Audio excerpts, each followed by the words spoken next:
You're listening to the UKC Hunting Ops Podcast, celebrating hunting dog heritage, competition, and community. United Kennel Club has been the hunting dog sports home for coonhounds, beagles, retrievers, pointers, cur, feist, and more for over 125 years.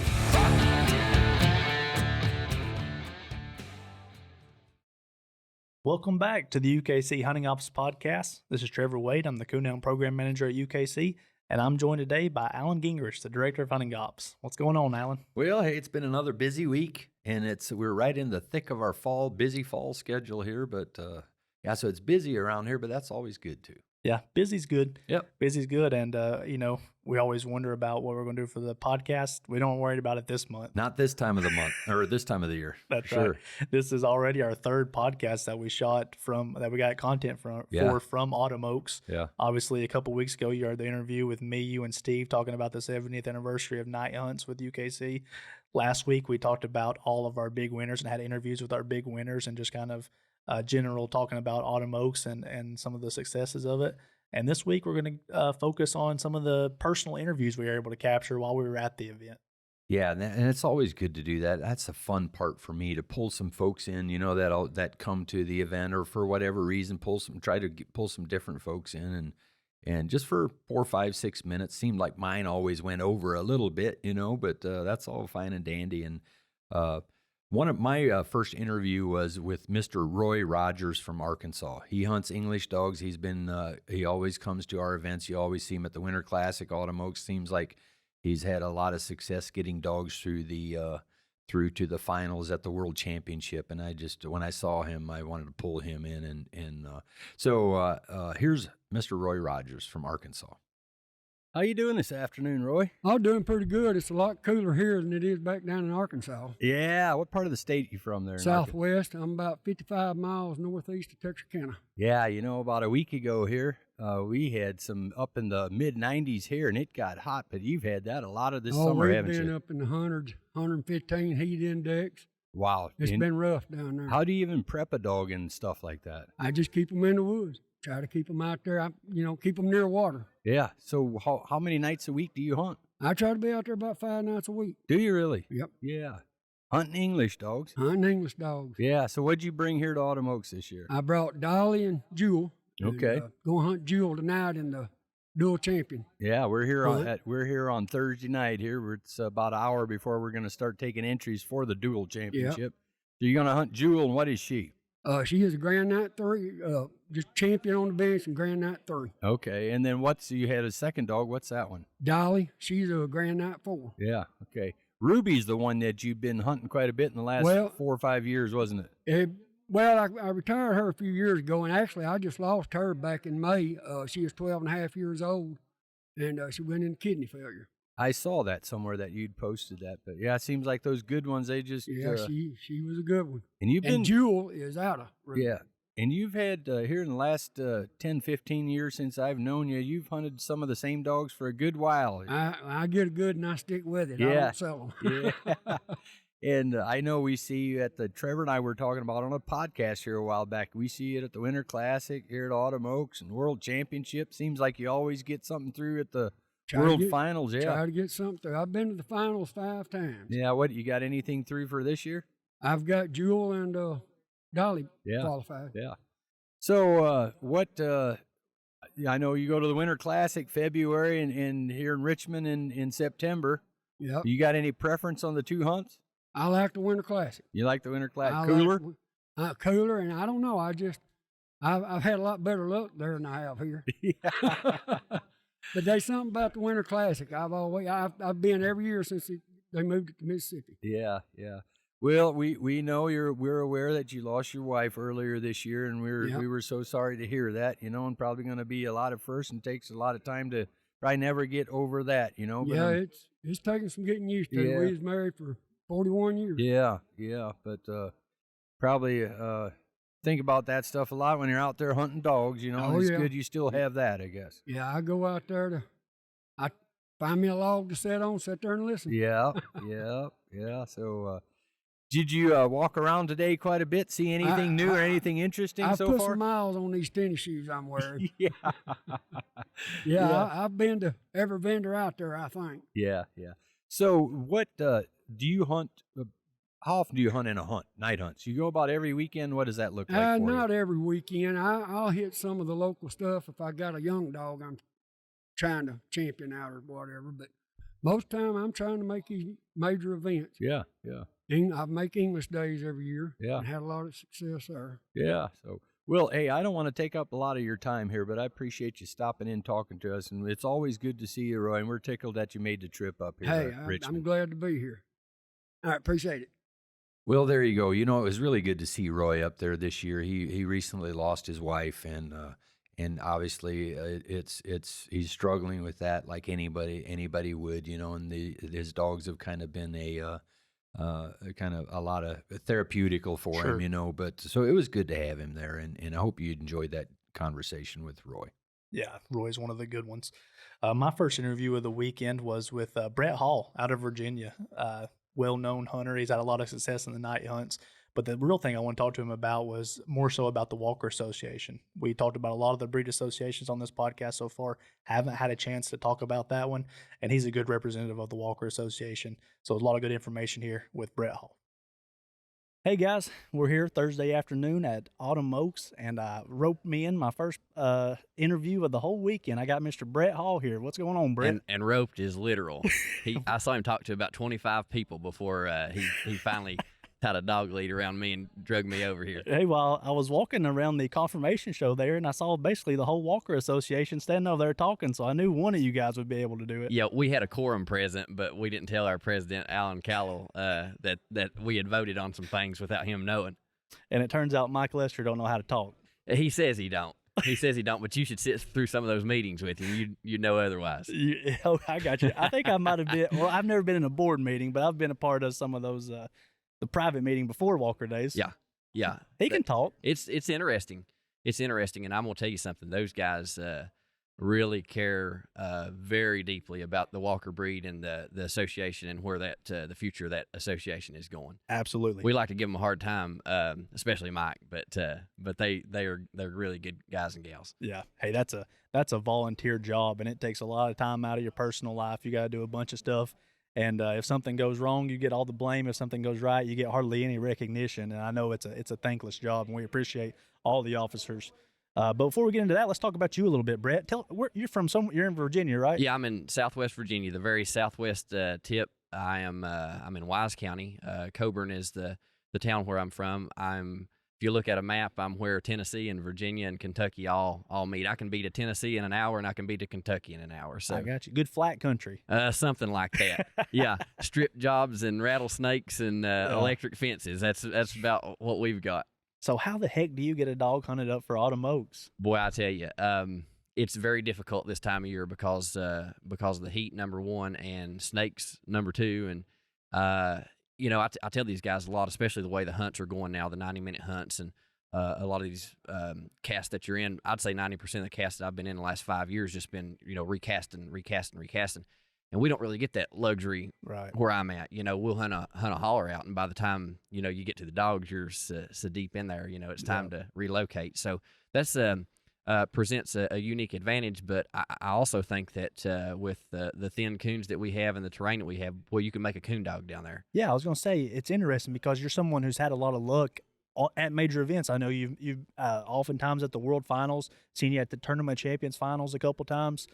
How do you get a dog ready? I mean, if you're hunting just that and then you take them somewhere where it's flat country, a lot of ag, or do you have places within driving distance where you can get a dog tuned up for that kind of hunting as well? Yeah, we have some farm country within an hour of my house.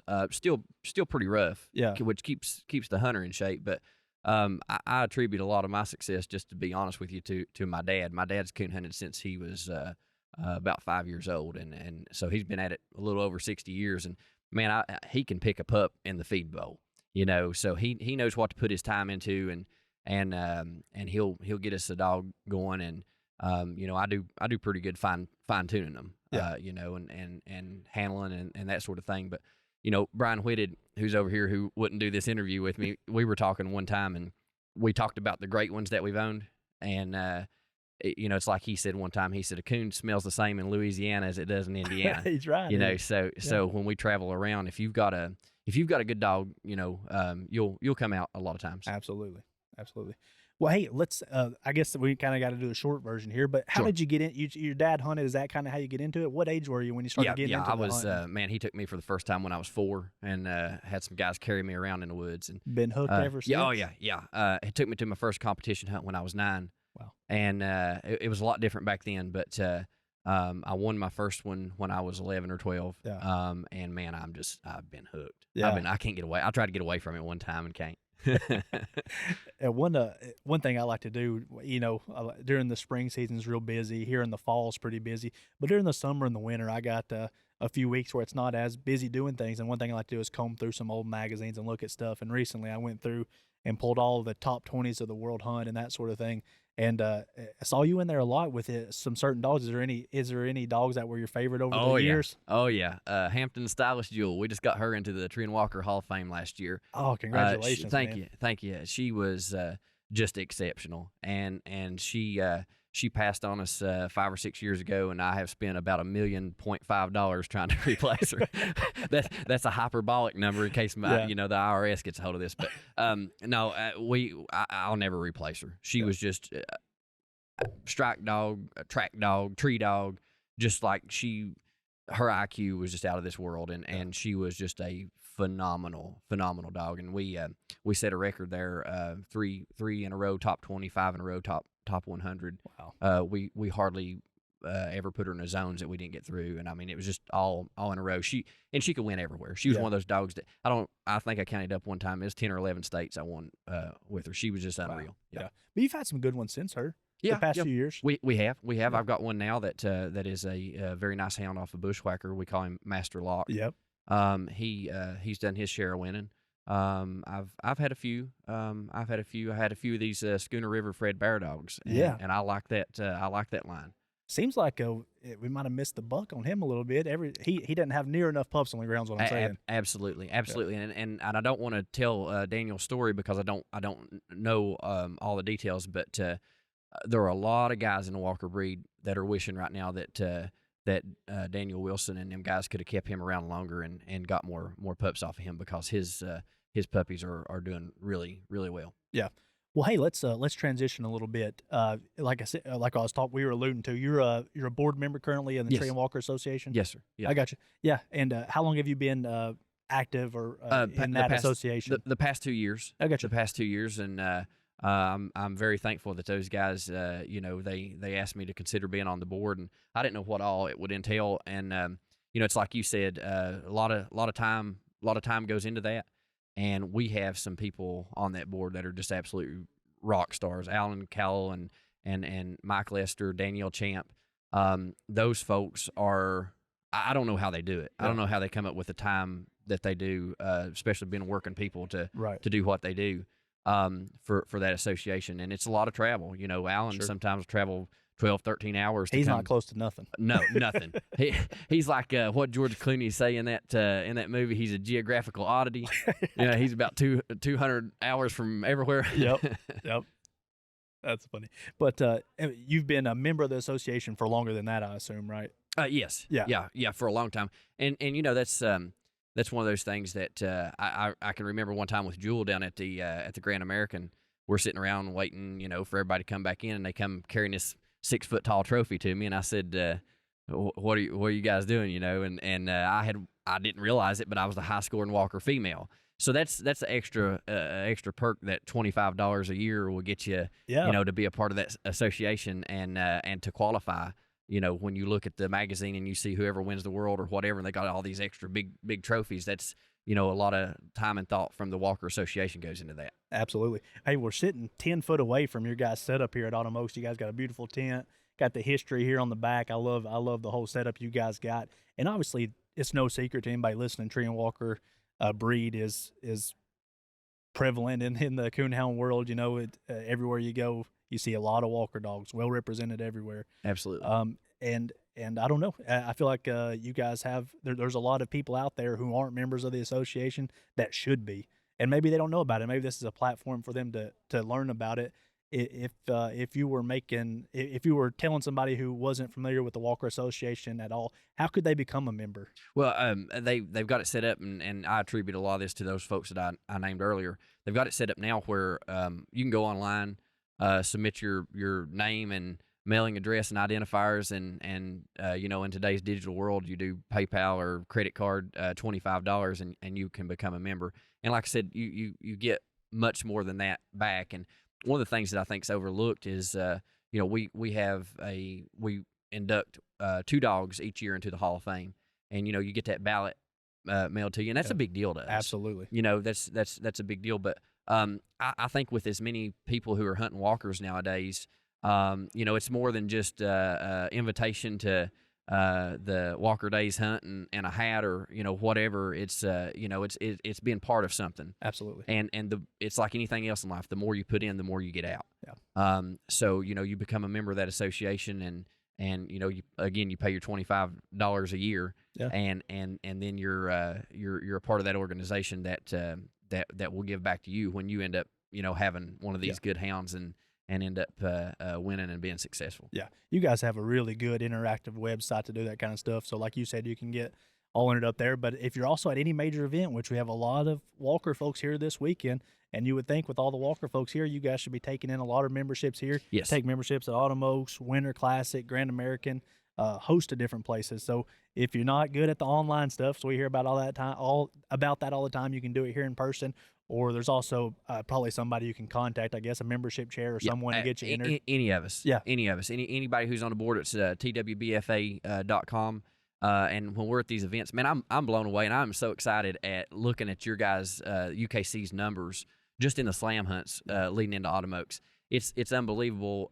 We've gone through highs and lows in this sport in the last 20 years that I've been involved with it. But we're getting a lot of new people in this sport. Absolutely. And we're getting a lot of good people in this sport, and a lot of good dogs too. Yeah. And I am absolutely just really blown away at what UKC has done to get turnouts at these big events. Walker Days is a great big event. Autumn Oaks, all the major events, and everywhere that we go, we have this tent set up.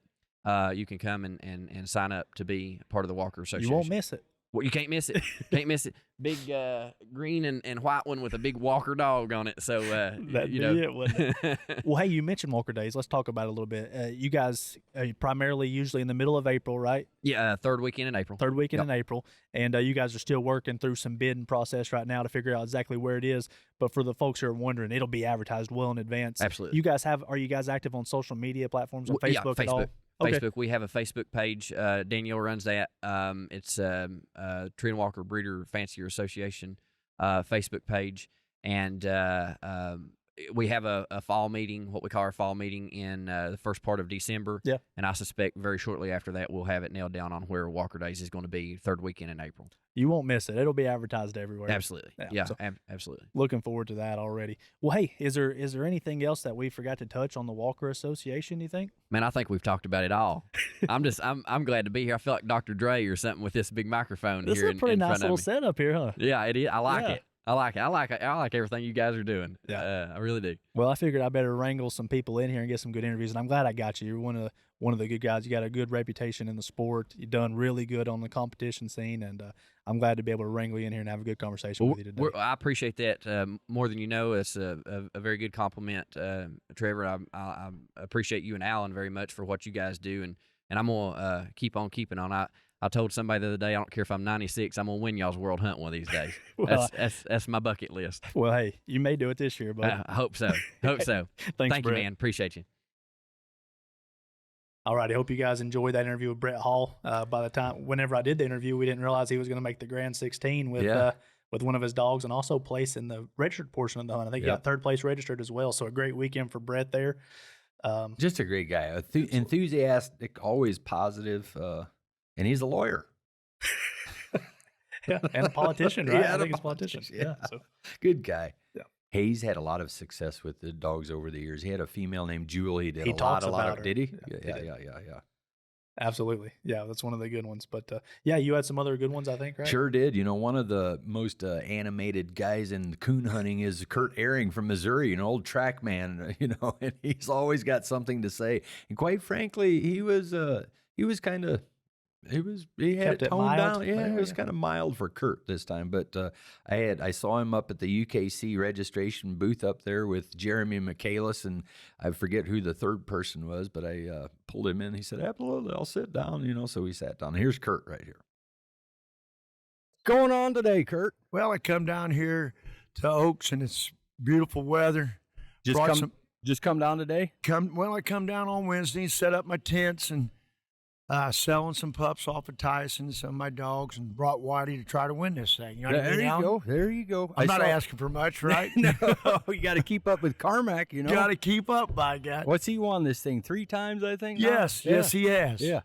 Yeah, I did see. Now that you mentioned that, I saw your banners out there, and it looks like you're getting some attraction already. Yeah, it's been real nice, you know, and I always like this down here. I like to scatter them pups out, and this is a good hunt to win. As far as I'm concerned, this is like winning the world to me. You know what I mean? What other dogs have you had success with here? Through probably several of them throughout the years. Yes, Trackman, of course, was very successful for me here. Cold Sweat sired a dog that won this back in the day, and Sweated. I've been bad company. I've been very blessed with some of these, Alan. Yeah.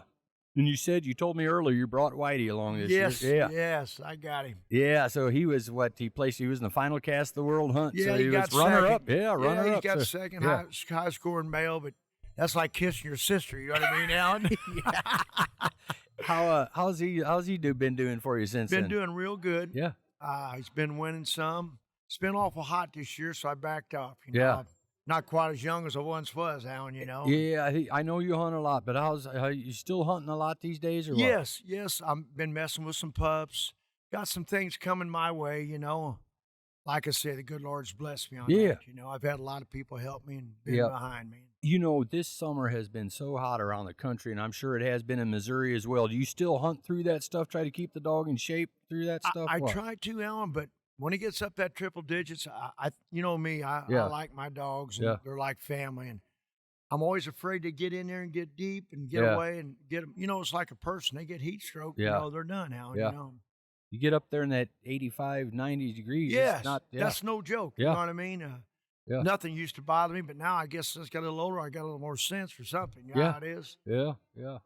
So is Whitey going to be your next stud dog? What? Yeah, I got him. He's coming on, He's spoiled ass right. You know how he is, lives in the house. Yeah. And everybody's on me, and we're ready to make a move and start this. So you've got Whitey right now. You've had all these other dogs. It's everybody knows who you are. Trackman, you hunted all those dogs for Buzz and all those dogs here. You've got Whitey now. When you've got a dog like that, do you also have an up and comer that you're working with, or do you just concentrate with that one dog? How does that work for Kurt Aaron? I concentrate. I always try to keep him right. You know what I mean? Because you never know where you got to go or who's going to come up the driveway. Yep.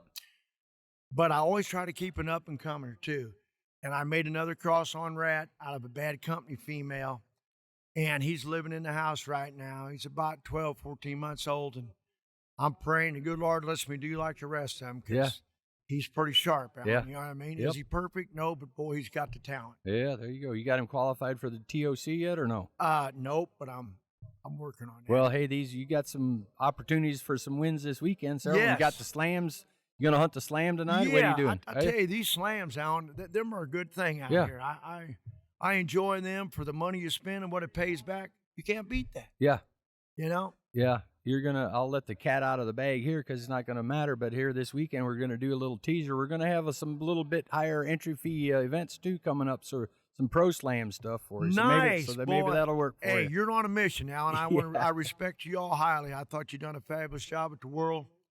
What a demonstration. You always do. You know what I mean? Well, appreciate that. We try to put on good events. It takes work, don't it? Yeah, it does. It sure does. And but yeah, we enjoy it too. But it looks like we're going to have some great weather this weekend, and I'm tickled to see you here. And thanks for stopping in glad here. To be here. And we'll do this again. You know what I mean? Good luck with Whitey this weekend. Hey, thank you, Alan. I appreciate it. Well, there you go. He's talking about Whitey, the dog he hunted here, and he made the Grand 16 with Whitey, so he had a pretty good run this year again. But Kurt's always good and fun to talk with for sure. Yeah, they're on a run. Yep. World Championship, now Autumn Oaks. See what's next for that duo. Yep. Absolutely. Well, my next interview here is with Jamie Estep of West Virginia. We've mentioned him a couple times, field rep, and he also did for the first time the slams for us this year. So we're going to talk about some of the slam specifics. We're going to talk about youth nationals, as we always seem to do whenever we have a conversation. But it's a good interview here with Jamie Estep. All right, what's going on, everybody? We're back here Thursday afternoon at Autumn Oaks, and I got our field rep from West Virginia, Mr. Jamie Estep on. What's going on, Jamie? Oh, I'm doing well. Recovering from 2 nights of slams so far. I kind of roped you in here last minute just about a couple weeks ago to do the slams for us for the first time. It don't take much to rope me in it. I like it. This is truly the event where history is made. So when you called, I was pretty much ready. Yeah. So. Well, hey, let's start out there. Autumn Oaks. That's always a lot of people like it, but you've had not very many people have won it. Let's just say that. And you had the distinction to win this back in, was it 2017? 2016. Yeah. Yep. Tell us a little bit about that experience. Well, I mean, a couple of things that jump out to me is, number one, my dad, I was raised doing this and traveled with my dad, and then Drew, my son, and having Drew on the cast. And when we finally realized we had won it, me sitting down beside of the dog and honestly tears flowing, and Drew come over and put his hands on my shoulders, and then coming back and seeing my dad cry.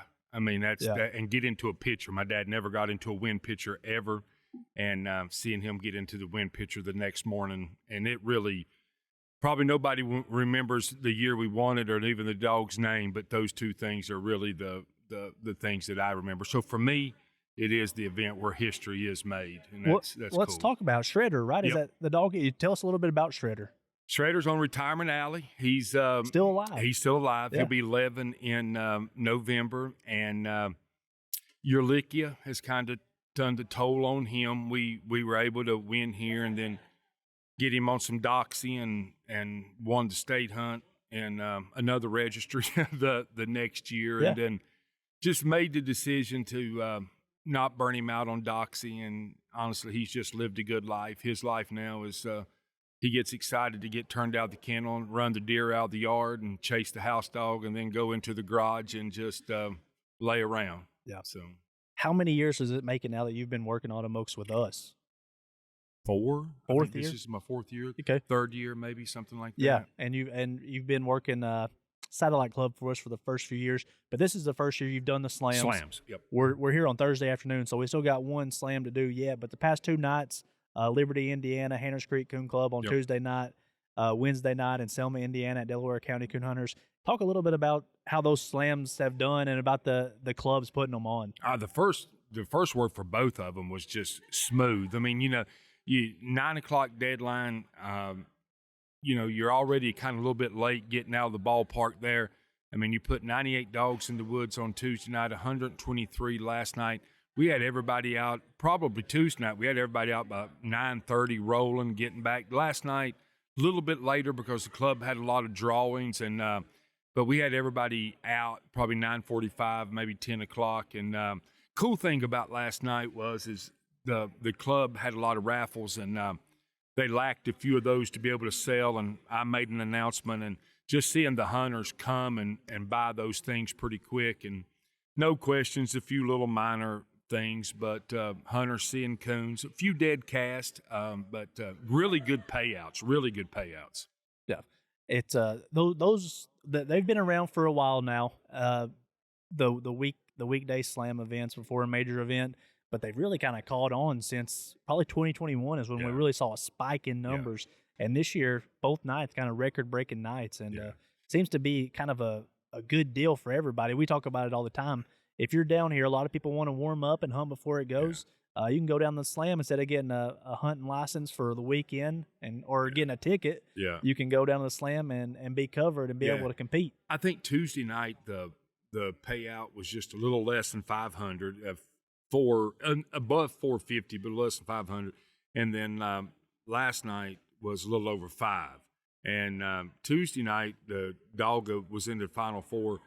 He was the only one that bought into the Calcutta, and he made a good chunk there. So that was Mike Carmack's dog, and so they did well. So it's been fun. I I'll quickly say I'll volunteer for next year. That's right. And you're actually moving. We seem to move you all over the place on the satellite clubs, but it always is moving around, going to Bryant for the first time this year and having to deal with Matt Lingo and that crew. So he's got me into Blue Dogs, so that's all right. I had to pull you away from 2 breed association tables to get you on Hey, here. that's my pet peeve. I think we all need to join the breed associations, and I told Bryce Matthews out here, this is kind of a plug for Indiana and Hoosier Tree Dog Alliance. You know, all of us out-of-staters should support that club or association just because we're all here. And if you're like me, I'm up here.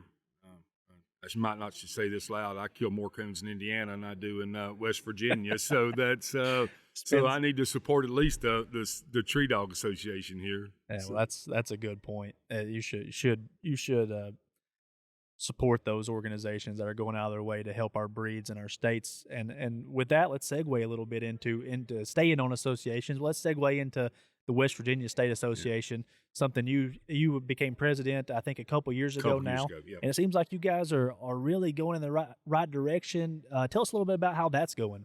Well, I mean, you know, West Virginia is not famous for coon hunting in itself. You know, we do have some mountains, and but we're trying to do some things as an association. Probably the thing that I'm the most proud of is our youth program. We've done really well. We put 2 kids winning the Spotlight Series this year in the junior division, winning the show portion and winning the junior night hunt division. And a couple years ago in our meetings, I challenged the clubs in the state of West Virginia. We were trying to figure out a way to help clubs, and instead of just pumping money into them, because I think you could pump money, and if they don't have the members to do anything with it, you're just wasting money.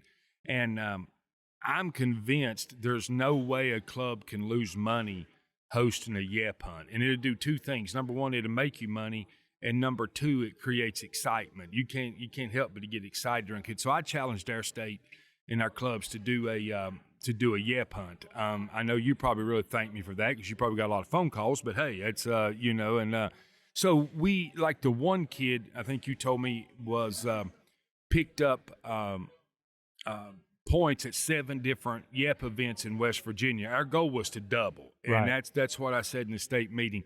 I'm not so sure we did that because it was a little harder to track just because of the way the youth series runs from the end of May or 1st of June to the end of May, I think is how it runs. And so that was a little hard to track, but I know we increased our yep numbers. I know that. And then we've tried to put some money back into the hunters. We did a race series for our adults and our youth.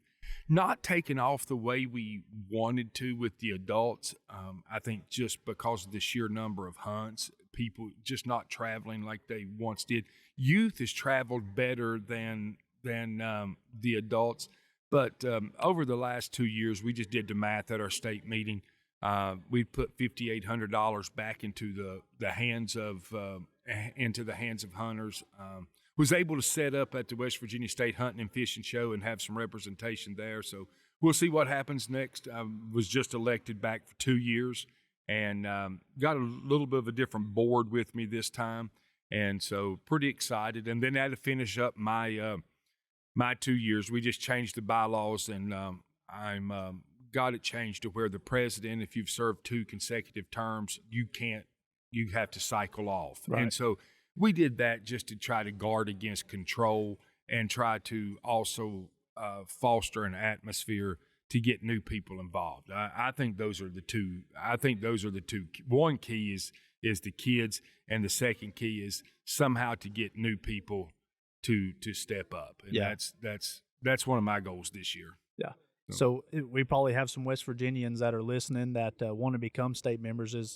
Is there a certain way that they can become Probably members? We're not quite as online stuff, just phone call. Most everybody knows my number, Facebook message, see me at a hunt, see one of our officers. You know, we got David Koch, Tiffany Atkins, and Ford Bond. We're kind of spread out pretty good across we'll be set up again this year at the West Virginia State Hunting and Fishing Show in January, and that was pretty exciting. I've never heard so many turkey calls in my life sitting there. But anyhow, and you guys have an active Facebook page too. We do. Right? Yeah, I moderate that, so we're pretty active on West Virginia State Coonhound Association. West Virginia State Coonhound Association. Okay. Yeah, we try to do a pretty good job keeping that updated. And we're kind of slow right now because of just coming out of our state hunt in August, and then you have the Autumn Oaks, and then we have the zones, and then the World, and then I'm working the Kentucky State Hunt this year, so we're kind of slow. I see a famous guy walking by me right now that just did this, so I'm doing great. I'm trying to copy off of you and stuff. I'm good, man. I'm good. So yeah, we're pretty active. Yeah. So you mentioned bringing the youth on in your state, and that's all. Obviously, it's no secret now to anybody who's listened to this podcast before. We always talk about how you're huge into the youth of the sport and trying to advance it. You came all the way to Elizabethtown, Kentucky for us this year to be our Master of Hounds. You want to talk a little bit about Youth Nationals? I know you have before, but maybe specifically about this year's Youth Nationals, since we didn't have a chance to talk about it, and just maybe about that event as a whole.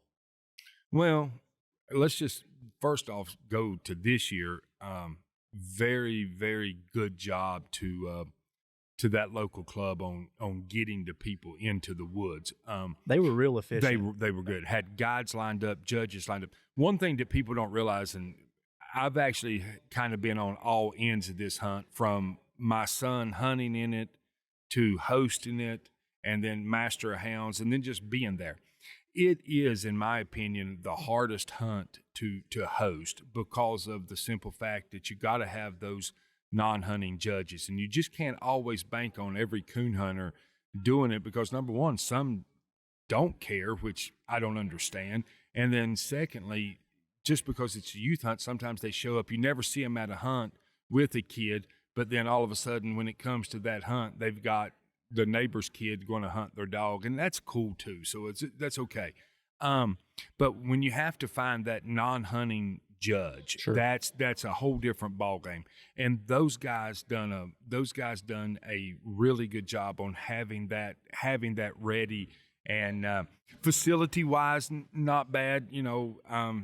Maybe not the bench show. Maybe not the could have been a little bit different there, but it was okay. I mean, plenty of room. I thought scores was well, no real issues, but that hunt in itself is just a special one to me. And you laugh all the time when, I said, we should never pay somebody to do that hunt when I'm a field rep, because I will do it for free just simply because of what it's done for me. I mean, probably for me to get through this part without becoming a little bit emotional is kind of crazy. But, watching my son move from the first time and then winning it, and then seeing him, you talk about, tell you a little bit about, the win at Autumn Oaks, probably hearing Steve Emery say, "I got it," and me standing in the middle of the Tippy River in Peru, Indiana, is probably just as much as, and that one's, as you can hear my voice that one's probably just as much as that. And then second thing of it is as a dad is, through scholarships, through hunting, not just UKC, but through other things, Drew's first year of college was paid for, right, except for $600. And so I just, wherever that hunt's at next year, I'm available. I'm ready. That's me, that side. That's just me as Jamie. They don't have anything to do with UKC. But just I would encourage parents to make plans, be there in July. You might say, "Oh, it's hot," but that's okay. It's just a great event, and it's kind of different every year where it's set. Right. But, we try to make it a little bit regional, where everybody has a chance in their But the age. thing of it is everybody's going to have to put gas in their vehicle at some time and drive. That's And E-Town had good hotels. It wasn't far from the hotels. Right. So it wasn't bad. I mean, I thought it was a very solid event, and very, very good job. Yeah, perfect. So, well, hey, we talked a little bit more than just about Autumn Oaks here. I know we're going to be busy the next few days. You've already had a few sleepless nights, I know, but it's fun.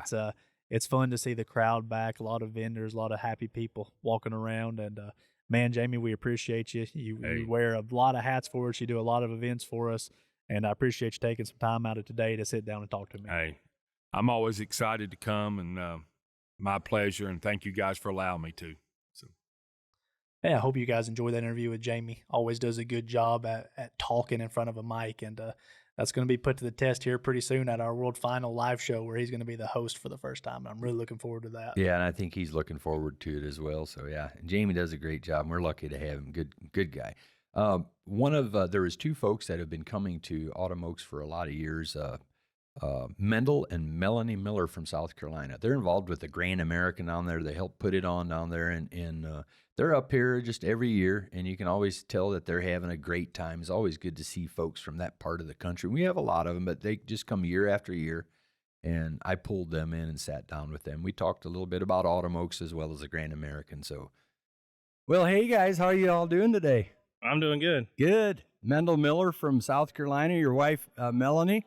Yes. How are you, Melanie? I'm doing wonderful. Good. So how's your, you've been here since what, Monday? We come in Sunday. So Sunday. you're one of the, you come on the first day and get in on the grounds. We do. Yes, sir. Yeah. You all generally park in the same area, don't you? Yes, we do. Yeah, we come up every year, park in the same area. So how many years have you came here? You remember the first time you came here? The first Autumn Oaks to come to was 50th anniversary. Oh, yeah. Yep. Both of you came that year. Yes, we did. That was a big one. Yeah, that was first Autumn Oaks experience. Always going to the Grand American every year, and wanted to experience another big hunt. And I was told to come up here for the 50th anniversary if I wanted to experience a big hunt. And that's when I came. I think at the Winter Classic one time we had one more dog than we did that year, and that was 1,137 or 8. Oh, my goodness. Can you imagine that many dogs? Sometimes I think back on that. We actually hunted 1,138 dogs. That's a lot of them. That's crazy. That is crazy. So you both came at the same time. How long have you guys been married? We've been together 11 years. Yeah, 11 okay, years. so were you married then? No, we wasn't. Yeah, okay, yeah. So it's an every year deal for you guys. Every year. Yeah, we made it every year. I'm not sure that we missed any. Even during COVID, we got pushed back on Wednesday. We didn't stay on the grounds that year. Yeah. We stayed at a hotel. So you guys are from South Carolina. You're both directly involved with the Grand American. Yes.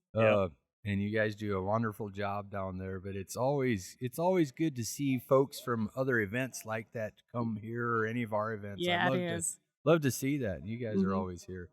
Do you have any traditions when you come up here? Anything outside of just being here on the grounds? Do you go anywhere else, or you just hang out here?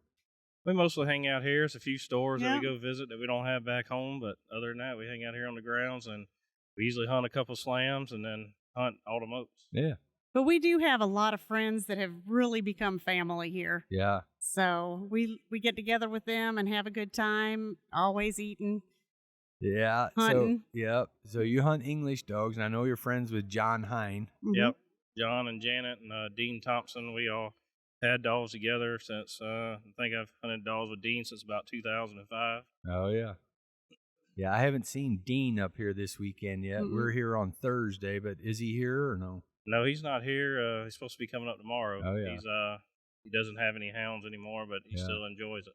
Yeah. I remember Dean from the very first time I came here, and it's good to see old guys like him still being able to come, Yep. Yeah. He's going to come around tomorrow. We're going to ride him around the cart, get him to see people. Yeah. Yeah, so Melanie, what's your favorite part of Autumn Oaks? You have anything? The fellowship. Fellowship? Yes. Yeah. I just love it. I mean, we just have such a good time. Yeah. Yeah. What about you, Mendel? We help with the Grand American very heavily, so just to get out and come to an event and just be able to sit back and enjoy it. I mean, back at home, we work pretty hard during that whole event. Pretty much it starts on Thursday and don't end till Sunday. So yeah. We come up here, we enjoy the whole week of hunting and, like you said, fellowship with friends and see people that we know from out of state. So heck yeah, and for us even, I know exactly how that is. We sit at a table at our booth down there at the Grand American, but that for us, that's not really work like it is. You know what the actual work is. Right. You know, you guys work in the kitchen, I know, and Yeah, and, we've been running the kitchen for several years. Yeah. And, like I said, it starts on Thursday, and we run it till Friday afternoon, and then we open it back up that night when the hunters come in, and it's just steady going. yeah, and Yeah. I know you guide every night and help judge that Final Four, work in the kitchen during the day, all day. You guys got to be dead tired by We're the time zombies at Sunday. Yeah, Sunday I go home. We pull our camper home. Usually we get back in from the Final Four, 6, 7 o'clock in the morning, and go down there, hook up to my camper, and pull it straight home. Yeah. Because we have our camper down there, because usually we get about 2 hours worth of nap and then back up the next day. Yeah. Yep. Yeah, it's been a while since I've seen David McKee up here. We've had him come up here and judge, and we might have to give him a judging assignment here again just to get Yeah. him to come up here. But That's yeah, it'd be right. good to see some of the other guys, John Sapier and them. I don't remember ever seeing him up here. No, I can't say that I've ever seen John up here. I have seen David up here a time or two. Mm-hmm. Yeah, yeah. So, yeah, it looks like we're going to have some good weather again this week, and that's always nice. This has been fabulous weather. Yeah, we left 103 degree temperatures, and we got up here Sunday morning real early, and it was in the low 60s, and that was like a shock getting out of the truck. Yeah. As we left in shorts and T-shirts. Yeah. Needed long pants and a hoodie. I saw you guys walking around yesterday during the day wearing hoodies. Pretty much, I had to chuckle a little bit. Yeah. Yeah, we was riding around that golf cart, and that golf cart with that cool breeze, boy, it made it even colder. Yeah, heck yeah. So, what are you hunting up here this weekend? I've hunted my night champion, Hillbilly Hard Time Tracks. I've hunted him 2 nights in the Slam. We got our Grand Night Hillbilly Sioux hunting tonight in the dual championship, and we're hunting Tracks and Sioux again tomorrow night. There you go. Yeah. So, have you been hunting at home quite a bit? And No, not a whole lot. It's been hot, real humid, raining in the evening, so this is a good chance to get out and get back in the woods. yeah, Hopefully this will get us kicked back off for our hunting season. It starts, kill season starts September 15th. oh yeah. So that starts early down there. Yeah. Yeah.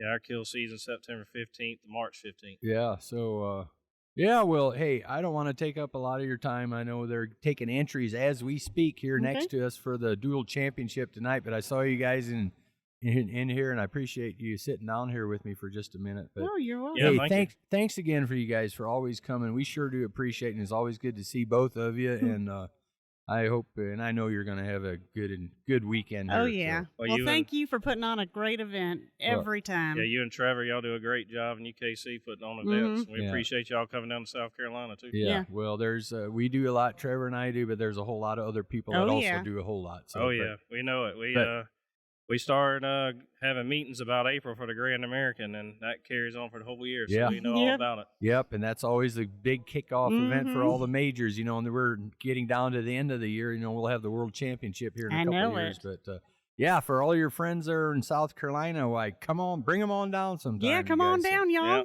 Yeah, y'all come on up. This is a nice hunt. Thank you all. Thank you. Yeah, there you go. Just 2 fine folks right there. You're not going to find any finer folks. Just good, positive, and they know what it takes to help put on an event. And I can tell you, Mendel and both he and his wife, they work so hard, for 2-3 days over the Grand American. They're working in the kitchen and guiding and everything else. They get very, very little sleep, so they know what it takes to put on an event. But they just you don't hear them complaining, and just great folks. So I hope you enjoyed that interview. It's also judged a few of those Grand American Final Yep, forecasts sure early on has, Sunday yeah. morning. I've been with them Yeah. a couple times. I'm sure you have as well. Yeah. So appreciate Mendel and Melanie for all they do. This was an interview I wasn't sure I was going to get it in. BK Kyling with Coon Dog Wear had been trying to figure out a time all weekend to get him in there, but of course he's working out in the vendor booth, the Coon Dog Wear stuff. We got the hunt stuff going on. He was actually there loading up the trailer when I walked up and said, "Man, do you have 10 minutes to come here and talk to me?" And he was more than willing. He's new to the sport. He has a lot of good ideas, and we're going to talk about some of the ideas he has right here in this interview. BK Kyling.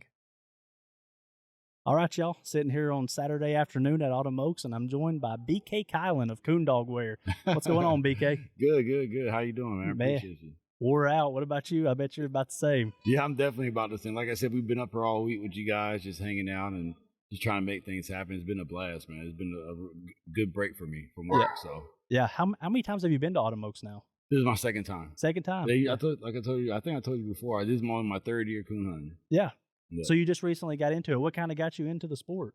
Man, you know what? I was I like rabbit hunting a lot, and I was looking on YouTube videos, and it popped up coon dog, hunting, and I clicked on the video and been hunting ever since. No kidding. Yeah, man. Okay, How did you come into your first dog then? Did you just kind of did Internet. you know people? Okay. No, dude. I didn't know anyone.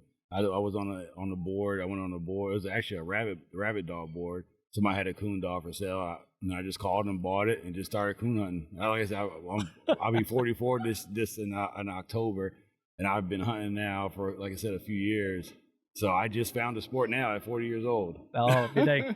So no kidding. Already, so you got into it that way, and for people to know, and for some context, where are you from? Where do you live at? Well, originally I'm from Chicago. I live in McDonough, Georgia. Okay. Which is like 35 minutes south of Atlanta. Yeah, yeah, and you have a kind of an interesting profession. I know you talked a little bit about it on Coon Hunting University podcast when you did the interview with Alan, but maybe some listeners that didn't know what your occupation is. For sure, yeah, I'm a music manager. I manage some of the biggest talents in the world right now. Yeah. So I've been doing that since 2010. Yeah. Yeah, so it's busy. Yeah, it's kind of funny. I'm friends with you on Facebook, and I'll sometimes see pictures that you post of you at some of these big award shows or nice venues, and you're rocking the coon dog wear, showing off for all the coon hunters out there. Oh yeah, I have to, man. Somebody has to, right? You got to represent us, man. I appreciate that. It raises so many eyebrows. Like, what? Yeah. Coon Hey, well, coon dog wear, it's something that's been around for a while, but you've gotten it. When did you acquire the business? Almost 3 years ago now, almost. Yeah, and how did you come into that? Just on Instagram, man. Just like looking up the coon hunting stuff, and I saw one day the Millers out of Tennessee. They posted that the company was for sale, and it really piqued my interest. So I just reached out to them.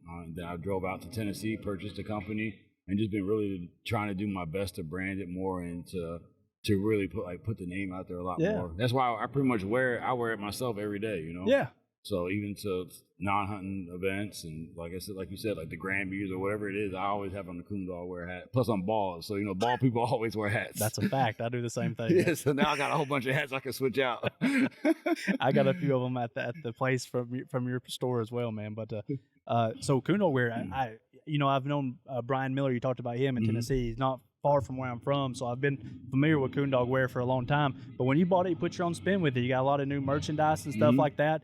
Is there a place for people to find you who maybe don't get out to the major events? Yeah, for sure. Coondogwear.com is our website, and we're on social media like Facebook, Instagram, so you can do online orders there. But we try to make all the big events. Yeah. So I think the next thing we have is Grand American in January. Yes, I'll be there. Winter Classic, I'll be there. Yeah, and pretty much all the stuff you guys got going on, I try to make it to. Yeah, that's got to be hard though. I know just coming and hunting at these things can take a toll on you, but coming and setting up and selling all day and then hunting all night, that's pretty rough. See, I have a little bit of help now. I'm starting to get it together, and my wife and kids, they're starting to help out more. So they just had school this week, so I didn't want to pull them from school to come. But it's definitely hard trying to be up till 5, 6 in the morning to hunt, and then be here at 8 o'clock in the morning. It's tough, man. Yeah. You hunted this week? You've been hunting this week and weekend actually, right? Yeah, I had a couple of dogs out here. It was tough hunting, but we had a good time. Yeah, you got it. I know probably everybody knows you just got into Apollo, who won this hunt back in 2020. Yeah, man. One of my first autumn oaks, was able to go see him win that. You have walked plans? With him, right? I did. Yeah. I got to see him win the National Grand Night Champion. That's always a cool feeling to see a dog make history like that. And now you have him. What kind of plans do you have with him on your place? Man, are you going to compete with him? Are you planning on breeding him? Or? I get that question. I don't even know how many times a day, man. Yeah. I really don't have any particular plans like set forward for me other than like starting a foundation for myself with dogs. Like I want to breed into some good females and start having my own stock. I don't want to keep buying dogs. Yeah. So I felt like for me, the best thing to do would be get the best male I can buy, breed into the best females, start my own thing, and that way I can have my own supply of dogs, not having to go out and keep purchasing. So as of right now, I'm breeding into a few dogs. I'll hunt them when I can, but I mostly just pleasure hunt them and just have fun with them. Yeah, absolutely. I feel like he's done so much. It's like I just want to have fun with him and let him have fun, Yeah. Well, he's a coon dog for sure, so I wish you luck with that. Thank you. I do want to shift gears. One of the reasons I want to talk to you, and I've kind of told a lot of people about this since I heard your interview with Alan, like I talked about, and that was kind of some of the ideas you have for the youth kind of thinking outside the box of what people usually would. And I talked to you out here in the Venterborn, I think on Thursday or Wednesday or Thursday when you were setting up, and Right. it sounds like you kind of have some more concrete plans than you may have back then Yeah. when you first talked about it. You want to talk a little bit about some of the stuff you have going on with the youth? Yeah, definitely. So, so as I said earlier, like I said, I found coon hunting when I was 40 years old. Yeah. And so my thought process was like, there's obviously other kids out there that probably would like to get into the sport. They just have no idea about it. So what I wanted to do was create a group, a nonprofit group that will, like, actually in November, I think the week before Thanksgiving, we're going to do a program out on one of my properties in Georgia where I talked to the Department of Juvenile Justice. They're going to get involved, and I think you guys are going to get involved now too. I hope so. Yeah. And then so we're going to start taking out kids, pretty much camping for the weekend, and just kind of introduce them to the dogs, show them how to take care of a dog, show them the different breeds. I'm going to invite different groups of guys out to come help, and from each class of dogs, like blue tick guy, this guy, just so everyone can see the different types of dogs, and we'll hunt them and just kind of have a bonfire and just explain how it is, Yeah, man. So, That's really cool. You're reaching a different crowd that otherwise would probably never know that the sport ever existed. Yeah, never. Like Department of Juvenile Justice, just a little back history. When I first got out of undergrad, I moved to Georgia, and I actually started a business of group homes for troubled youth. So I kind of reached back out to those kind of like groups to try and introduce this to them, because a lot of those kids need outlets. They need something that they can be passionate about because they haven't been introduced to anything that they love or care for. So I just felt like that'd be the best way I can give back to the community and also teach them something that I love. I've been hunting since I was a little boy, just not coon hunting. Yeah, man, it's a good idea, and I hope that some of the listeners maybe think about that. We got a lot of people out there that do a lot of good stuff for the sport. But a lot of the kids that we're going after are kids who are familiar with coon hunting already. Maybe kids of coon hunters or grandkids, siblings, right. Stuff like that. But we're talking about a whole different group of kids, and I think that we could reach out to different schools and, like you're talking about, for sure, different services and agencies that need help. They're looking for volunteers. They're looking for mentors and that sort of thing, and something where you can take them and introduce them to the woods. It doesn't have to be coon hunting. Deer hunting, could be fishing, could just be hiking, anything to get them outdoors and enjoying nature. And the biggest thing is, like, I don't think a lot of people realize like how much of a difference we can make in someone else's life. You know what I'm saying? A lot of people don't have the things that we have. Absolutely. Like a pen, just in terms of parents, in terms of finances, even the ability to even see a dog in the woods. You know what I mean? Yeah. So that's what my biggest goal is just try and help change somebody else's life and give them something they can love like I do. Yeah. Well, man, if somebody's interested in maybe helping, obviously we talked about it a little bit, and I'm going to help you any way I can. Alan, all of United Kennel Club's behind you, and we'll help anybody out who has any ideas like this to help out the youth. But if somebody wants to help you in your cause, is there a way to reach out to you directly? Yeah, they can, like on Instagram or Facebook, you can message me, or my email is on the website. Just kind of search Coondog Wear on those platforms. You'll have all my information, and all my email is will@coondogwear.com. But I think this is something that I feel like could be a big deal, man. I feel like we can do this in almost every state, and just kind of just help out. Yeah, so. Man. Well, hey, since you've come in the sport, it's been nice getting to know you. You've not only become big in the vendors, you got some nice dogs competing with your dogs. You got your local club you're running now, holding some events, so kind of full in, man. And we appreciate you. Need more guys like you in the sport that are active with inventive ideas to progress the sport. And I appreciate you coming to our major events and being there for the customers. And next time you go to a major event, look up Coondog Wear. That's it, baby. Coondog Wear, baby. All right, there's Mr. Coondog Wear, BK Kylan. Hope you guys enjoyed that interview. Just came on recently, like I said, but already just a great ambassador for the sport. Yeah. So this next guy you're gonna that I sat down with, you're going to know, Mr. Steve Fielder. He's retired now, lives in Florida, but he was up there we mentioned him last week. Last 2 weeks, actually, we sat down with him, did the 70-year history of UKC night hunts. And then last week in the podcast, or he had his Gone to the Dogs podcast there, so we talked about him a little bit. But I had a chance to pull him in and just for a minute and chatted with Steve. Here's Steve and I talking. Well, good morning, Steve. How are you today? Morning, Al. I'm doing well. Yeah. Enjoyed dinner last night. Yeah. Thank you very much. Yeah, Friday morning here at Autumn Oaks, Richmond. We got a good crowd. Weather's beautiful. Oh, man. Perfect nice morning. weather. Yeah. Perfect. Yeah. So a lot of people have been here for a lot of years, but you rank right up there with them. You've been very involved with this hunt for many years. What are your thoughts on autumn oaks through the years? Oh, well, my first experience with autumn oaks, of course, like most people, was reading about it in the magazines when I was over there in West Virginia, far removed, from virtually anything that was big in the coonhound world. So often I wanted to do that, and then it was later on with some of my buddies that actually went to Greencastle and remember rolling into the fairgrounds there. And, we were joking around. We were plot guys and all. And I remember we were joking around, where's Banjo? Where's old Bally? I want to see him. Yeah. We were just clowning around, But the spectacle of the thing from the very start was just over the top for me, because the enormity of it, really. Yeah. And back in those days, it was a 3-night hunt, but it was the small fairgrounds, and it was congested going in and out, and so it kind of gave an impression of being maybe bigger than it was. But the dog barns back in those days. That was probably a big difference there. Yeah, that's changed a lot. People are more protective of their dogs and keep them with them and all that now. But from the very start, and then, of course, becoming involved with it later on when I went to work for UKC, I got intimately involved with autumn oaks. But no, it's always been my favorite hunt. Yeah. So while you were at UKC, what different locations was autumn oaks? Okay.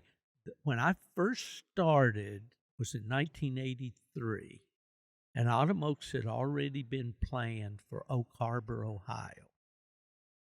That was kind of, there was a tour that kind of went on there, Greencastle for 20 years or so. And then it moved to Michigan for 3 years.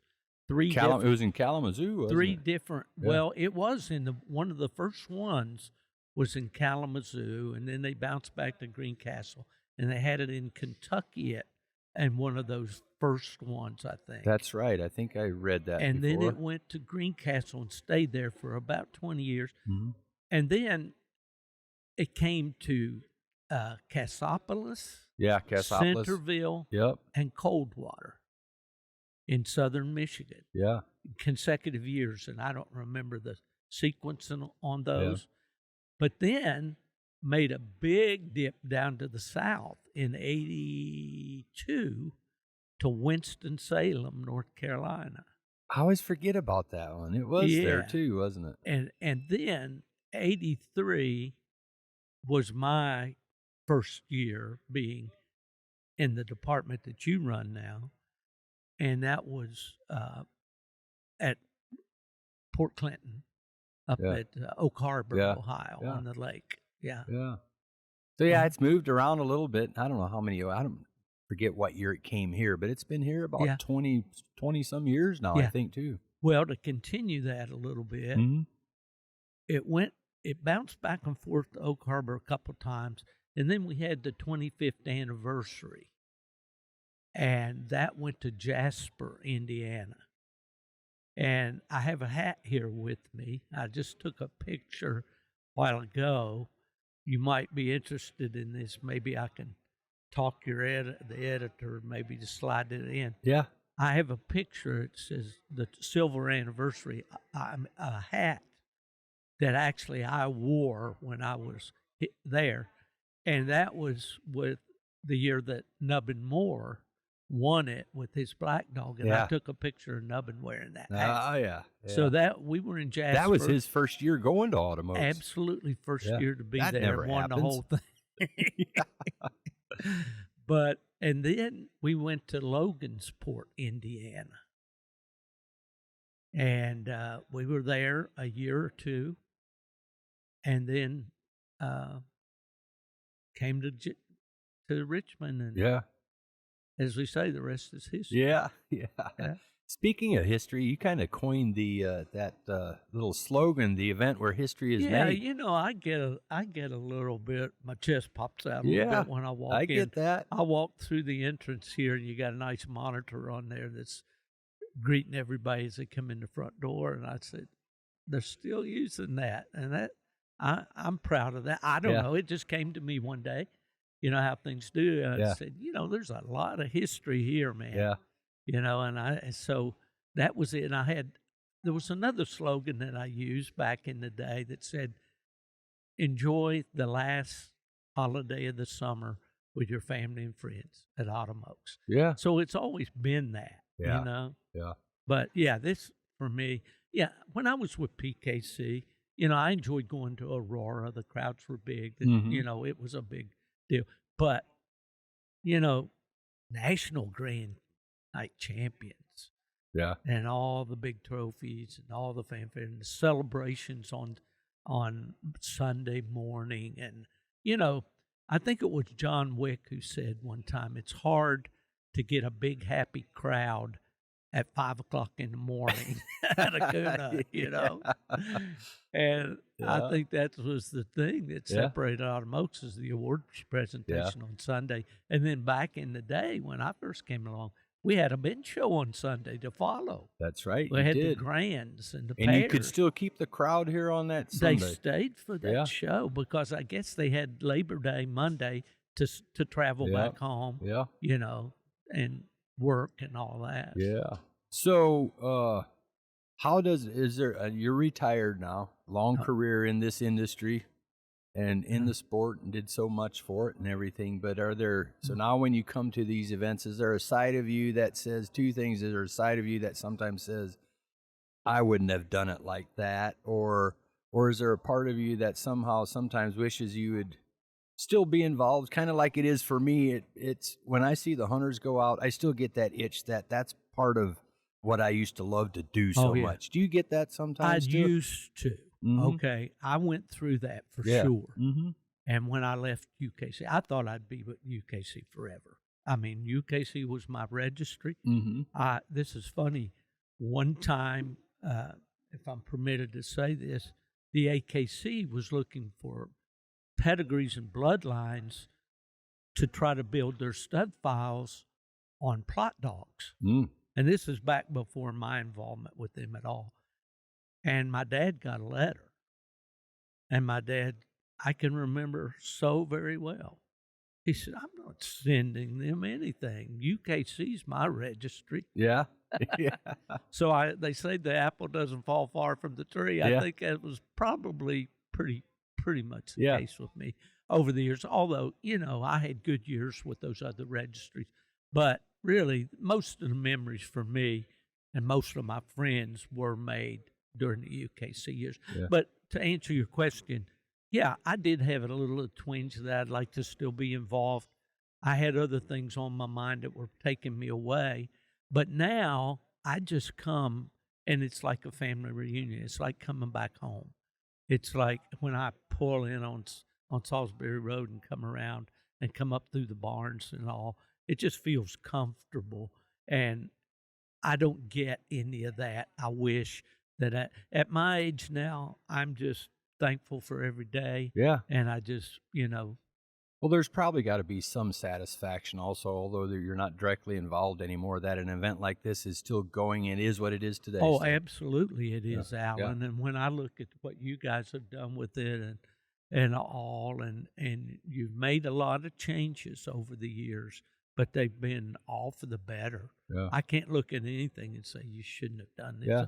You know, just like this duels hunt you had last night. It's great. Yeah. It's a great idea. Our dog looked like junk, but, you know, he did what he was supposed to do, but he just didn't make it happen. Yeah. But that's coon hunting, you know. But no, I think that's great. And then the idea that you do have some confirmation shows here too as well. That's a part of dog showing that we didn't have when I was here. And to see the Grand 16, what that's become, that's a great way to do the National Grand and all. So there's been a lot of great improvements. Yeah, well, I don't want to take up too much of your time here, but I want to just mention, too, you are set up this weekend. As last year we started it, we have had some podcast row. I don't know what we call that. We have several different. About calling it, it sounded really good and professional. Called it the Media Center. There you go. So we got the Coonhound Media here, I think, such as it Well, is. you're involved with that. We've got several of them. We added another one here this year, and there's a couple outside, too, as well set up, so that's pretty cool. But we appreciate you being here. But let's talk about your podcast a little bit. Gone to the Dogs. When does that drop every week? You do a weekly podcast, Monday, right? early Monday morning, and barring any unforeseen circumstances, it's usually on there. Oh, I don't know. I don't get up that early. It's probably on there about 4 or 5 o'clock in the morning on Monday. I just like to be on the same day every week. It just kind of gets a familiarity with people, it's an hour and a half each week of talking coon dogs. Yeah, and you have a wide variety of guests, from young to from all ages, really. So it's always interesting. I'm going to do one hopefully here. And there's a family, the Elburns. Oh, yeah. A lot of history with them here. Curtis, I believe, has not missed Autumn Oaks in, 51 years, I think. Something like that. I heard them talking about that yesterday. And daughter Nikki, I think it's like 40 years, and Andy. All of these kids were little kids in strollers when I first knew them. Yeah. So I'm hoping to get them to the mic and just kind of relive a few of those experiences. Sure, that'll be good. That should be fun. Yeah. Well, I really appreciate the opportunity to do that because last year I did several little 20-minute snippets like with people and made a couple of podcasts out of it. Worked out really well. So good. Well, hey, appreciate you sitting down with me this morning a little bit, but enjoy the rest of your weekend. I'm having a great time, and I had to come through a hurricane to get here this year. But you made it. Autumn Oaks, it's where the history's made, man. Got to be here.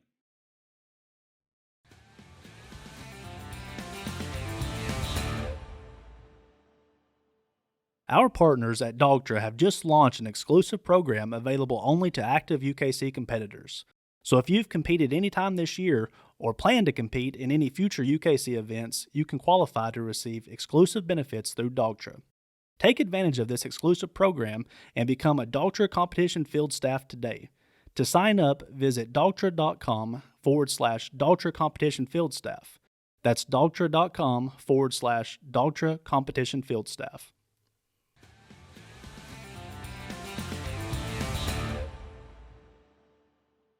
Yeah, so there you go. Steve's always a great interview, and I like to pick his brain. There's very few that are more knowledgeable than he is, if any. But I've always respected him.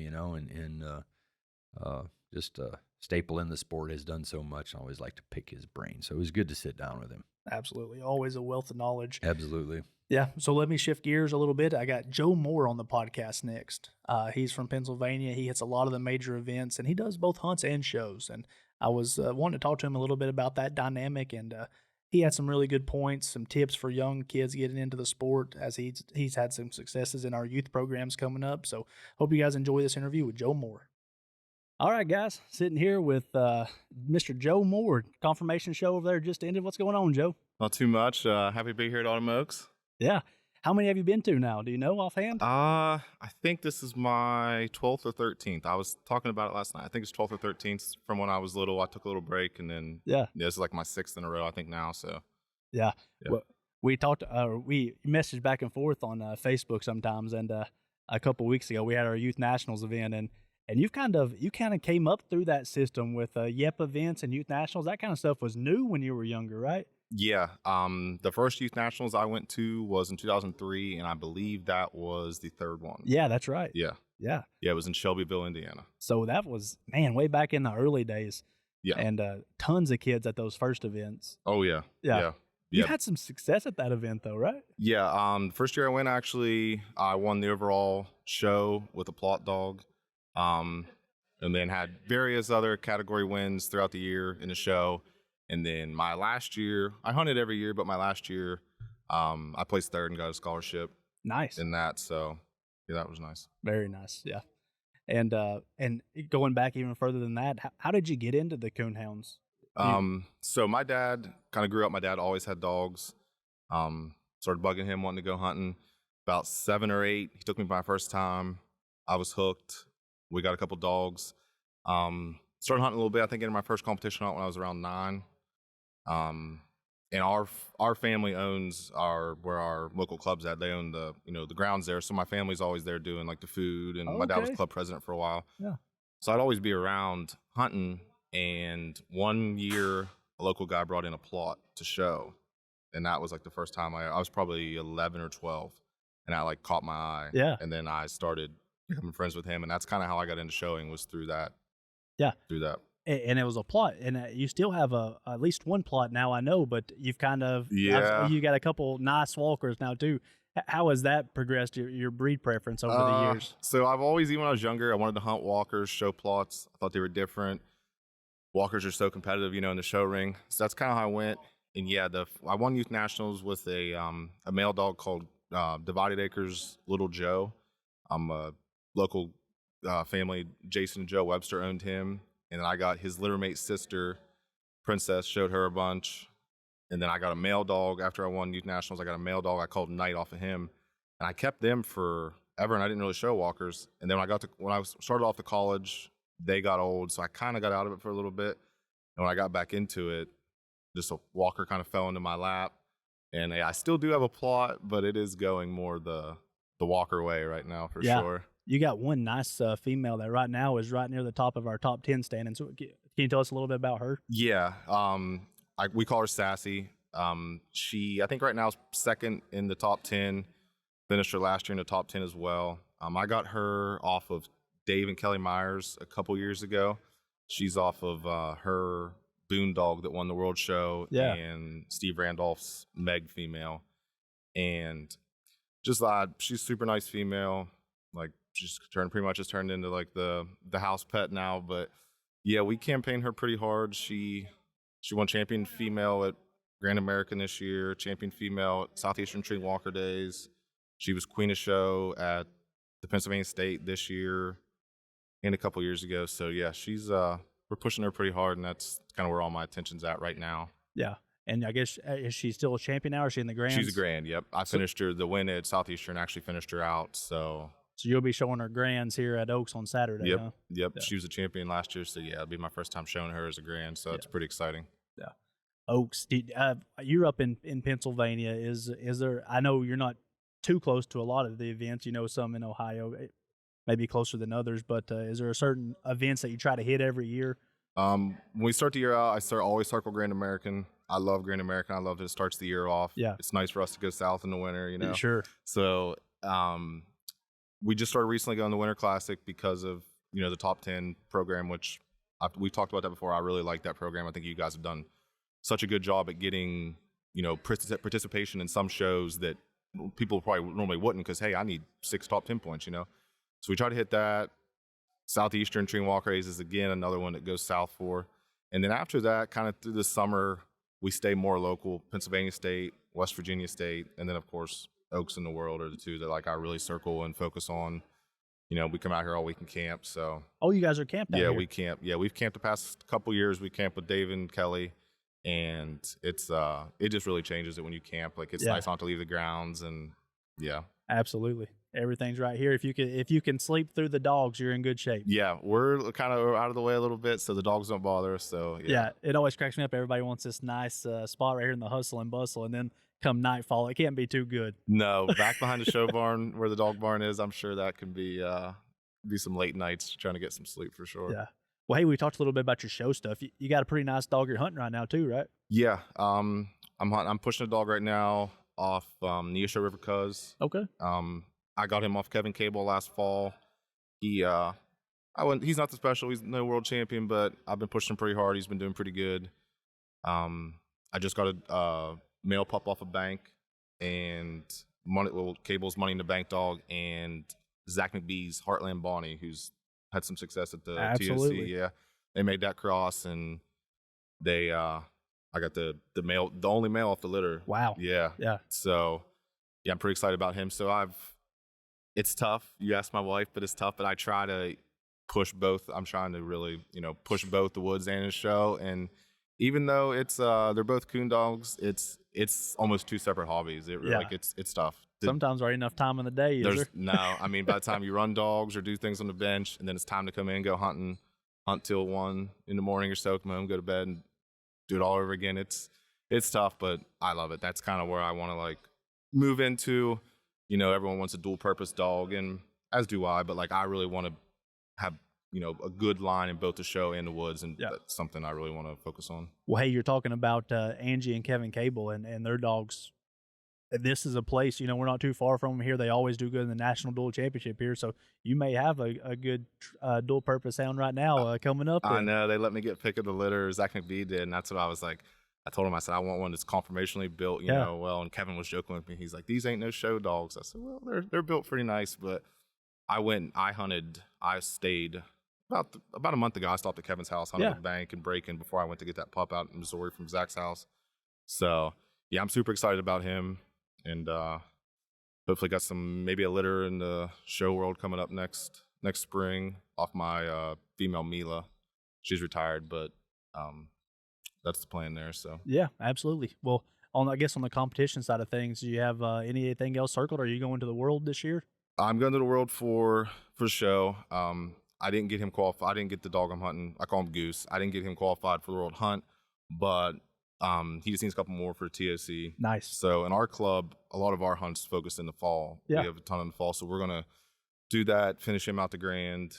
We'll try, and kind of move forward for there. And he'll kind of hold me over until hopefully this pup's ready or the next dog comes along. But absolutely. yeah, I'm excited for TOC for sure. Well, hey Joe, man, I appreciate you coming to sit down with me. I like talking to people who kind of are active in all aspects of it. You got the show stuff going on, the hunt stuff going on.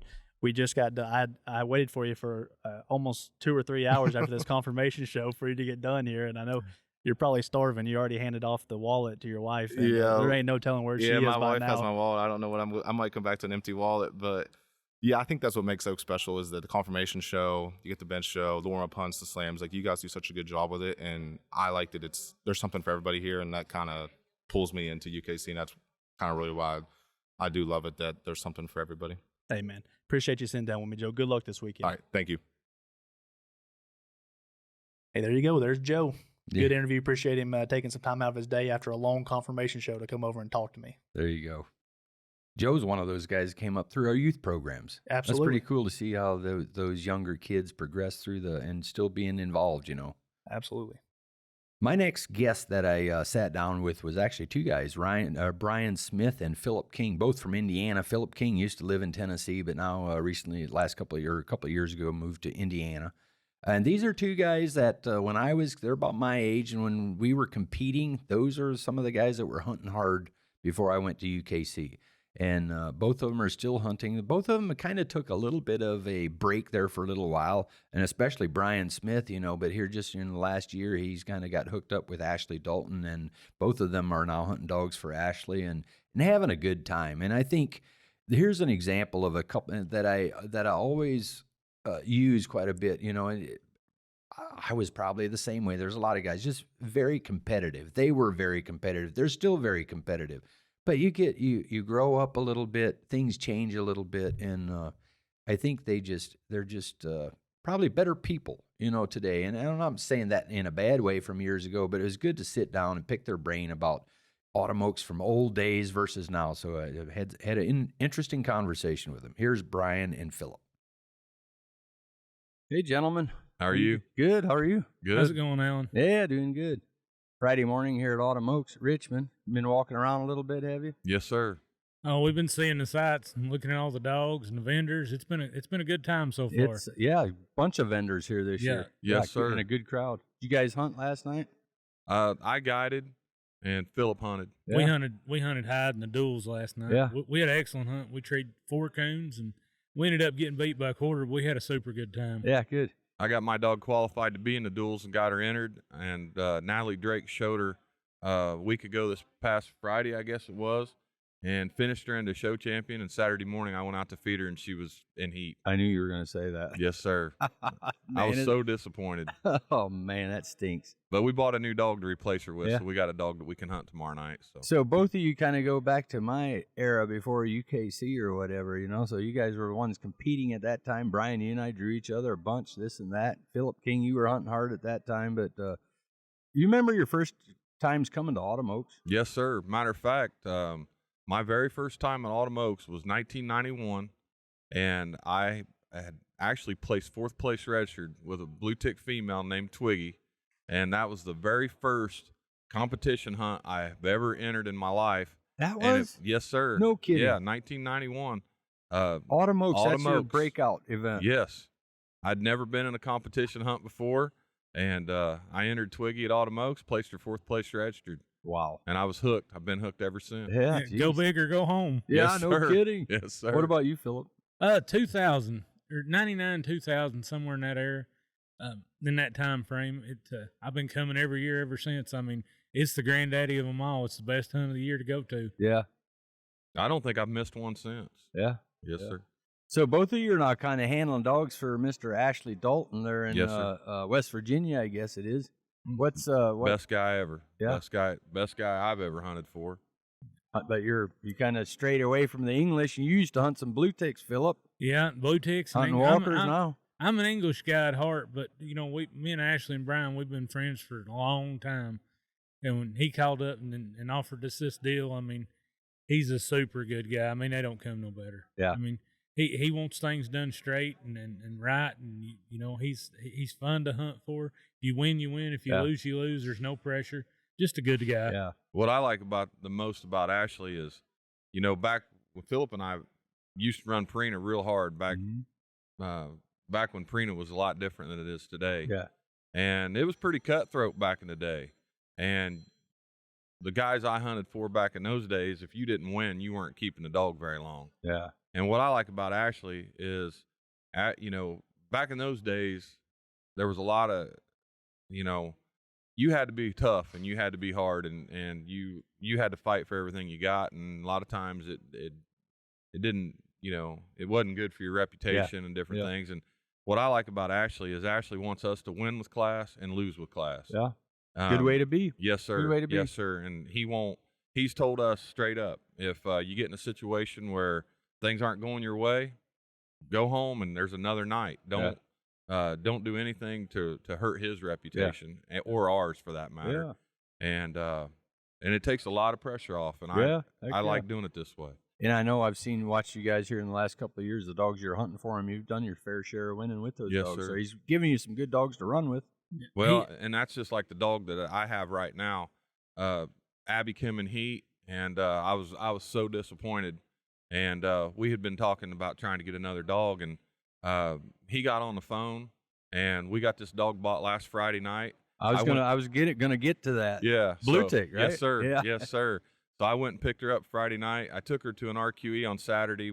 We just weaned pups off of her the week before we picked her up, so she wasn't really in very good shape, and things didn't go like I wanted. But the thing was Ashley didn't beat around. I mean, he didn't waste any time. I mean, he knew I needed a dog, and he got one. He found one. He got her bought.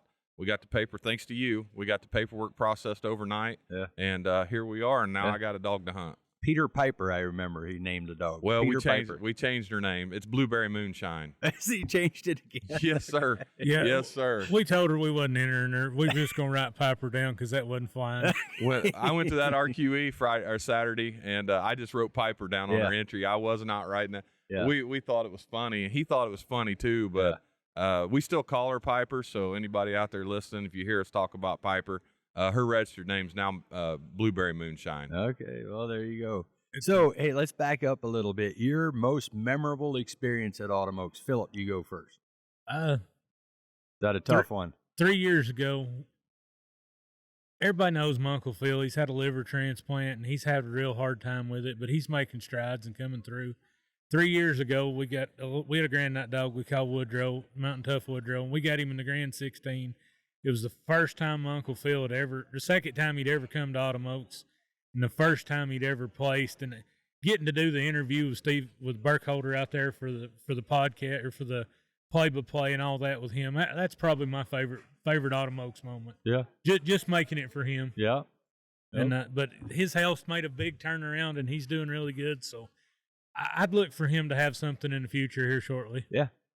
What about you, Brian? Mine obviously was 1991. That first one? That very first one. That'd be hard to beat because I've obviously had a lot of wins over the years, but that's my most memorable because of my first one. I was young and I've had dogs. I've coon hunted since I was a kid, and Ike Huffman. I don't know if a lot of y'all out there remember Ike Huffman, but Ike Huffman was a black and tan man many years ago, and Ike Huffman's the one that got me into coon hunting when I was probably 10 or 11 years old, and I've been around the competition world since I was young, but to be able to come to Automokes with my own dog and to place in a hunt of this magnitude at that age in my very first competition hunt, I'll never forget that one. Yeah. And that'll be hard to beat. That feeling will be hard to beat. Yeah. Obviously I've got bigger aspirations now than fourth place registered, but that'll be hard to beat. Yeah. Well, you said 91 was your first. Yours was closer to the 2000s or whatever. Mm-hmm. But even just since then, to us, that doesn't seem that long ago. But it's really been 20 plus years, almost 30 years for you. But a lot of things have changed. A lot of things, are the same still. But there's also it's a lot different. Automokes does look different than it used to. Yes, sir. Do you like then or now? I like now. Obviously now. I like some of the rule changes that has been in. We got now. Grand 16 is kind of a good deal. Absolutely. Yeah. Absolutely. I love the format. I mean, the Grand 16, you've just got to have enough to get in, and then it goes to that cast win. Just win and you're in. Yeah. And, used to, you're out there fighting tooth and nail for every coon you can tree, and it's just so much easier. Yeah. I mean, it's not easy to get in the Grand 16, but just to when you go out and know, I don't have to run a score up. I just got to win a cast. Yeah, win or tree a couple coon, and then you've got a good chance of getting in. Mm-hmm. Yep. Yeah. Hey guys, I appreciate you taking the time here, sit down this morning, but appreciate you always coming to our events and stuff. And thanks, and have a good weekend. Enjoy yourselves. Good luck in the hunt. Yes, Thank sir. you. We appreciate you and everything UKC does for us in the coonhound world. Yeah, so there you go. You heard about their first time at Automokes. Brian there, who comes to Automokes on the first year and places in the registered category. That sure didn't happen to me. No. But yeah, always enjoy having these guys around here. So yeah, two good ones. Enjoyed that. Next one I had on was Dave Myers, also from Pennsylvania. Had a chance to pull Dave away from the show over there. He had a busy weekend. Him and his wife Kelly were showing a bunch of dogs. He had dogs entered each night in the hunt, and I was glad I was able to pull Dave away for a short interview. Hope you enjoy this interview. What's going on, everybody? Sitting here with Dave Myers. Just pulled you away from the confirmation show building over there. What's going on, Dave? Oh, not too much. Just out here enjoying the nice weather this weekend and looking forward to a good event. Yeah. Hey, where are you from, Dave? I live in New Florence, Pennsylvania, about 50 miles east of Pittsburgh. How far of a drive is this for you? Takes us about 5.5 hours. I got you. How long have you been coming down to Oaks? This year will be my 15th year straight. I started coming back in 2008. Wow. Well, hey, that's pretty cool. 15 years, that's nothing to sneeze at all. Have you been primarily camping out here, or did you just start doing that recently? My wife Kelly and I, we started camping out here in 2014 was the first year we camped out here. Very nice. And been camping out here every year since. Kind of got your location that you try to get every year? Yeah. Yeah, it's a good spot over there. Yeah. Got some friends we meet, we all meet up with. They're from West Virginia, and, we see them a couple times a year, and this is one of the good times we get together. And yeah. Well, hey, Dave, how long have you been in the coonhounds? How did you get into it? I got into coonhounds. It's kind of a long story, but I can condense it down a little bit. But when I was growing up, my dad used to talk about having coon dogs, and he had them when he was younger, and he had gotten out of them. He probably in the 80s. Yeah. And I just remember, always hearing them stories. It kind of fascinated me, and he had some old magazines from back in 1980, and some old coonhound magazines. I'd find some of them, and I'd look through them and read the stories, and I never really had a breed of choice chosen yet. But there was one ad that always jumped out at me. It was a Tennessee Big Wheel ad. Okay. Whenever Ed Abel bought him. Yeah.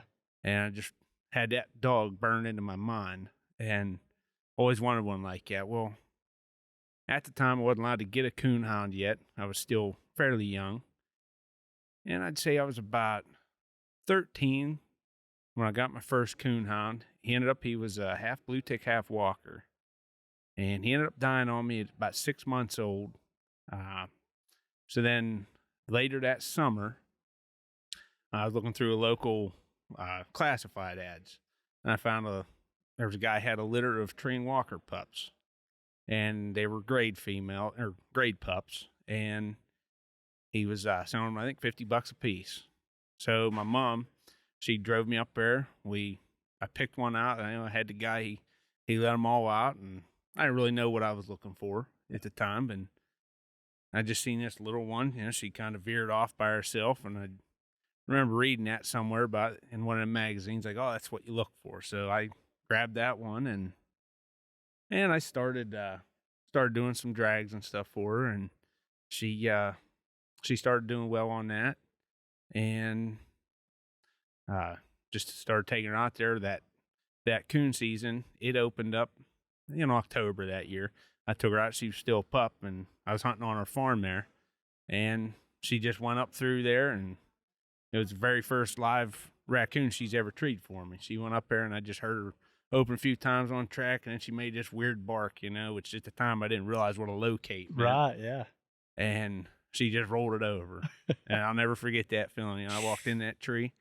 She had that raccoon was just up there looking right down at me, and I knocked that one to her, and from there I was hooked, And that feeling of a dog that you've raised and trained the first time they look up, that is one of my favorite parts of coon hunting. You're floating to a tree. Yeah, I had a blast with it too, and that I started out. It was fairly primitive, the way I started out with it too, because I didn't know anybody else around me that had hunted. Yeah, and so I started out. I used to carry a 3-cell mag light. I'd stick it in my back pocket. And my dad it was a plastic body carbide light, and it had the stainless steel bezel.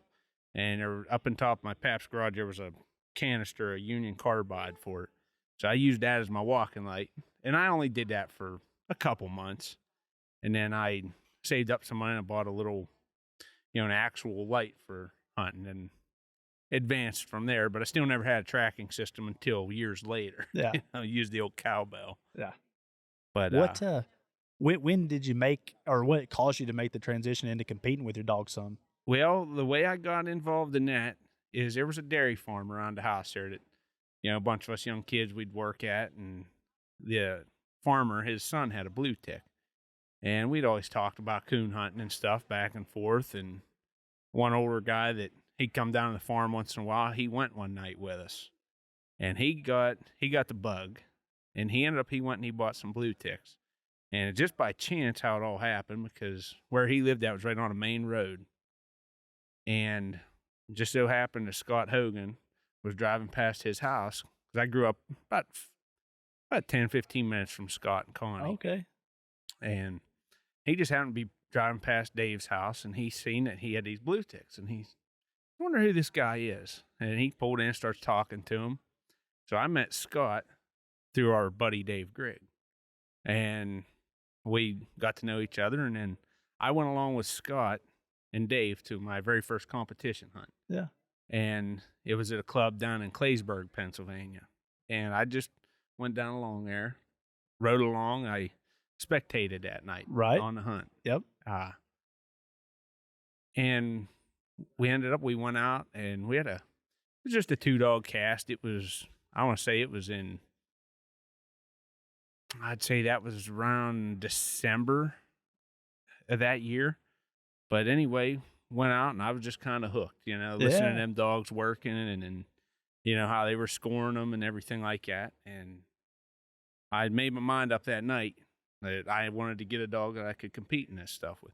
At the time, the bench shows were all kind of like a back burner. Yeah.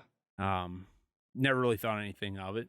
Well, then Scott's dad, Jim Hogan, he had some Walker dogs and some black dogs, and he was looking at selling the one Walker female he had. He called her Annie, and then he had a black dog he called Cowboy. And I was interested at the time. I was a little more interested in the Walker female because she already had cast wins on her. She was a little more proven than Cowboy was. But then he had decided to keep Annie, so that made Cowboy available. Oh. And I went hunting with Scott and Dave that one night, and we treated a raccoon. We shot it down and whatnot, and well, we pulled over to Scott's dad's house, and we go in his basement. Now, Scott's dad, he had in his basement, it wasn't finished or anything like that, but he had a couch down there, and he had all his trophies along the one wall, a bunch of memorabilia there. And that was the first time I met him, and I asked him about this dog he had for sale, and he tells Scott, he says, go and bring him down from the kennel. Well, as soon as Scott brought that dog through the door, and I looked at him, and it sounds a little cliche, but it was like, I looked at him and I said, that's what I want. You know, he was picture perfect in my eyes. Well, then Jim tells him, he says, why don't you go get that raccoon you guys got tonight. So Scott brings it through the door, and that dog just came unhinged. And I thought, interesting, it's pretty, pretty cool. Well, then Scott's telling me, he said, that's not all with this dog. He says, he's put together, you need to show him. I said, well, I don't know anything about that. Well, he puts the dog up on the bench, and he gives me like a quick crash course on how to set a dog up. And so I told Jim at the time, I was still a younger kid. I was about 19, and I still had some bills and all that stuff. I just bought a new truck. I had all that stuff to pay, and I asked him, I said, well, can you hold the dog till Friday? I'll stop by and pay and pick him up then. And he says, yeah. And I think I made it about a night, and it was just burning me. I had to get that dog. So I called Jim up. I said, can I come get that dog and pay you Friday? He said, if you got a place to keep him where it's nice and warm, you can come get him. So I went and got him. He rode in the passenger side of the truck, and I took him home. And well, then they talked me into showing him, and I got the bug for showing dogs then. And at the time, I still hunted them. And we had some good wins together. We won some category wins at state shows. 2008, I went to the Ohio State, and he won the whole show that year. He Winter Classic in 2009 in Albany. That was the first national show I ever won a trophy or a category at, and that was with Cowboy. Yeah. And unfortunately, I mean, he got hit on the road in a night hunt. Oh man. But he on that night he had to cast one. We had 15 minutes to go, and just got out of the pocket. And he on that night I was rushing to try to get him into the night champion. Yeah. He needed one more win. I wanted to finish him out. I had to drive down to Virginia, down to Culpeper. I needed that one last win on him to finish him so I could show him in the dual champion category at Winter Classic that year. And that just, fate happened. And so I was fortunate, though. I did raise a litter of pups off of him. Well, that's good. So I had a dog off of him, a young dog. His name was Geronimo.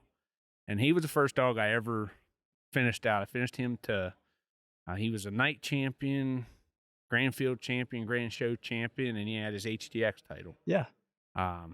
So the dual purpose, that's something that you're really. It's something I've always strived for. Yeah. And you've had some real luck with that. Besides the one you talked about, I know you even had the dog like Doc Holliday, like you had later on, is a dog that had the HTX titles, but also won some real major shows as well, right? Oh yeah. Yeah. Doc has been a special dog for us for sure. And I never pushed him in the competition hunts. I hunted him by himself because mostly if I was worried if I put him in a hunt, he had a bad habit of jumping at the tree. Okay. Yeah. And I knew with that combined with, it could just lead if to you headaches. get with the wrong dog, it can cause some issues. Yeah. I understand that. So I figured I wasn't going to go down that road. Yeah, it's funny. We're talking about dual purpose hounds, and I'm looking at my watch here. It's 3:30. At 5 o'clock, our National Dual Championship entries open up. Our confirmations open up. You got one entered tonight? Or are you planning on entering one? I do, actually. I got a young dog. He's actually off a dock holiday. And a female I had that I'd gotten off of David Harrison and Valen Nelson and George Estes. Her name was Night Champion Grand. She was Night Champion, Grand Field Champion, Grand Champion. Schenker Estes, Little Walnut Black Galaxy. Okay. She was off of Schenker Estes Smoking Jake 2 and Valen Nelson's Black Genesis female. That's a dog you've hunted in this hunt before, right? I have, yeah. She was the first dog I actually entered in this event. What do you think about the National Dual Championship?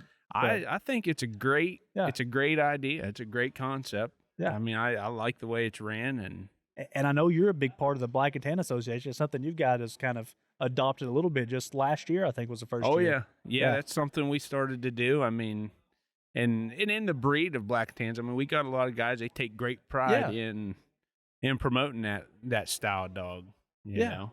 Absolutely. Well, I had a chance to talk to you. I pulled over Joe. I know he's one of your camping buddies over there. Yeah, I know Joe very well.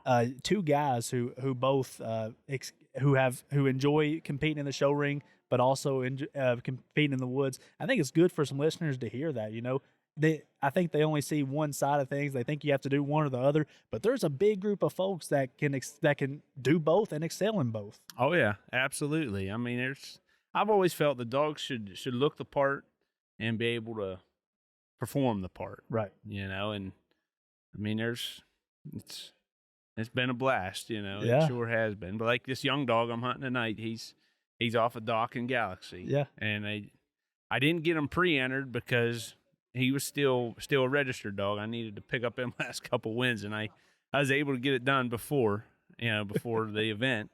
Yeah. So I'm looking forward to it. You Absolutely. know, it'd be a great feeling to be able to pull off a win, you know, a cast win, and be able to compete in the show with them. So we'll see, huh? Yeah, we'll see. Well, you got the National Dual Championship tonight. What else you got on tap for the weekend? Did you enter any of the show or hunt for the weekend? Well, my wife, she's got a registered Black and Tan female. We call her Laurel Valley Treetop Teeter. Okay. And we got her off of Bill Mack out in Black and Tan days. So she'll be showing as a registered female. Then on Saturday, we got a Grand Champion Black and Tan male, which is Gilman's Good Time Blues. That name is familiar to folks, I'm sure. Yeah. Good year this year for that dog. Yeah, we've had a great year with him. And then she may have roped me into possibly showing a Walker dog on Saturday. Right. It's still up in the air yet, but that would be her female off of her Boondocker dog, the Laurel Valley Backwoods Bombshell. Okay. But I may get roped into that. It'd be the first time I ever showed a Walker dog here in the main show. There'll be pictures everywhere, Dave. I'm sure it happens. Did you enter Bojack in either of the hunt or Friday night? I got Bojack entered for Friday night in the grand night. Yeah. Portion of it. Yeah. I was gonna hopefully get him entered in the dual champion hunt, but I got Rocky in there, and Rocky's been having a hot hand here lately, and it just means a little more, being that he's a pup that we had raised. Sure. And you know, we had some good help with him along the way. I mean, it was kind of a story how we got him back and whatnot, but you know, it's that way you keep them both fresh. Yep, exactly. There you go, man. Well, hey, Dave, I won't take a bunch of your time. I know you had a long confirmation show over there. It's time to eat now. Oh, yeah. Before the dual championship stuff gets here, but I appreciate you sitting down with me. I want to wish you luck this weekend, and I just appreciate you being here. Hey, thank you, and thank you guys for all you do here for us. You know, we appreciate it. I guess when I talked to Dave, we didn't realize he I think Kelly had some luck in the registered portion of the show. I think they took home best male with a dog named Teeter, Black and Tan. And then he also won his cast in the Grands. It wasn't enough to get in the Grand 16, but him and Bojack were able to get a cast win. So congratulations to Dave on a good weekend. Yeah, two good people in the sport. Yeah. So my next interview you're going to hear from is Mr. Chris Powell, Houndsman XP. He's one of the first guys to put out hound content on the platform like these podcasts or whatever. So he was a DNR, involved with the DNR in the state of Indiana, coon hunted, and he has just been a great source to be friends with and everything. Just a good friend of mine, has been for a lot of years. And I reached out to him on a lot of different levels, and we've rabbit hunted together and things like that, and always enjoy Chris. So I got to sit down with him, and we talked about some of his experience podcasting and things like that. So here's Chris. Morning, Chris. How are you? Hey, Alan. How you doing, man? Yeah, I was going Saturday morning here at Autumn Oaks, riding around on my golf court this morning, and there's Chris Powell walking around the crowd out there. How have you been? You find anybody walking around this place. Yeah. When did you get here? We were here. We got set up Thursday morning. Yeah, you've got your podcast stuff here. Yeah. Out set up with Mr. Nixon out there. Yep.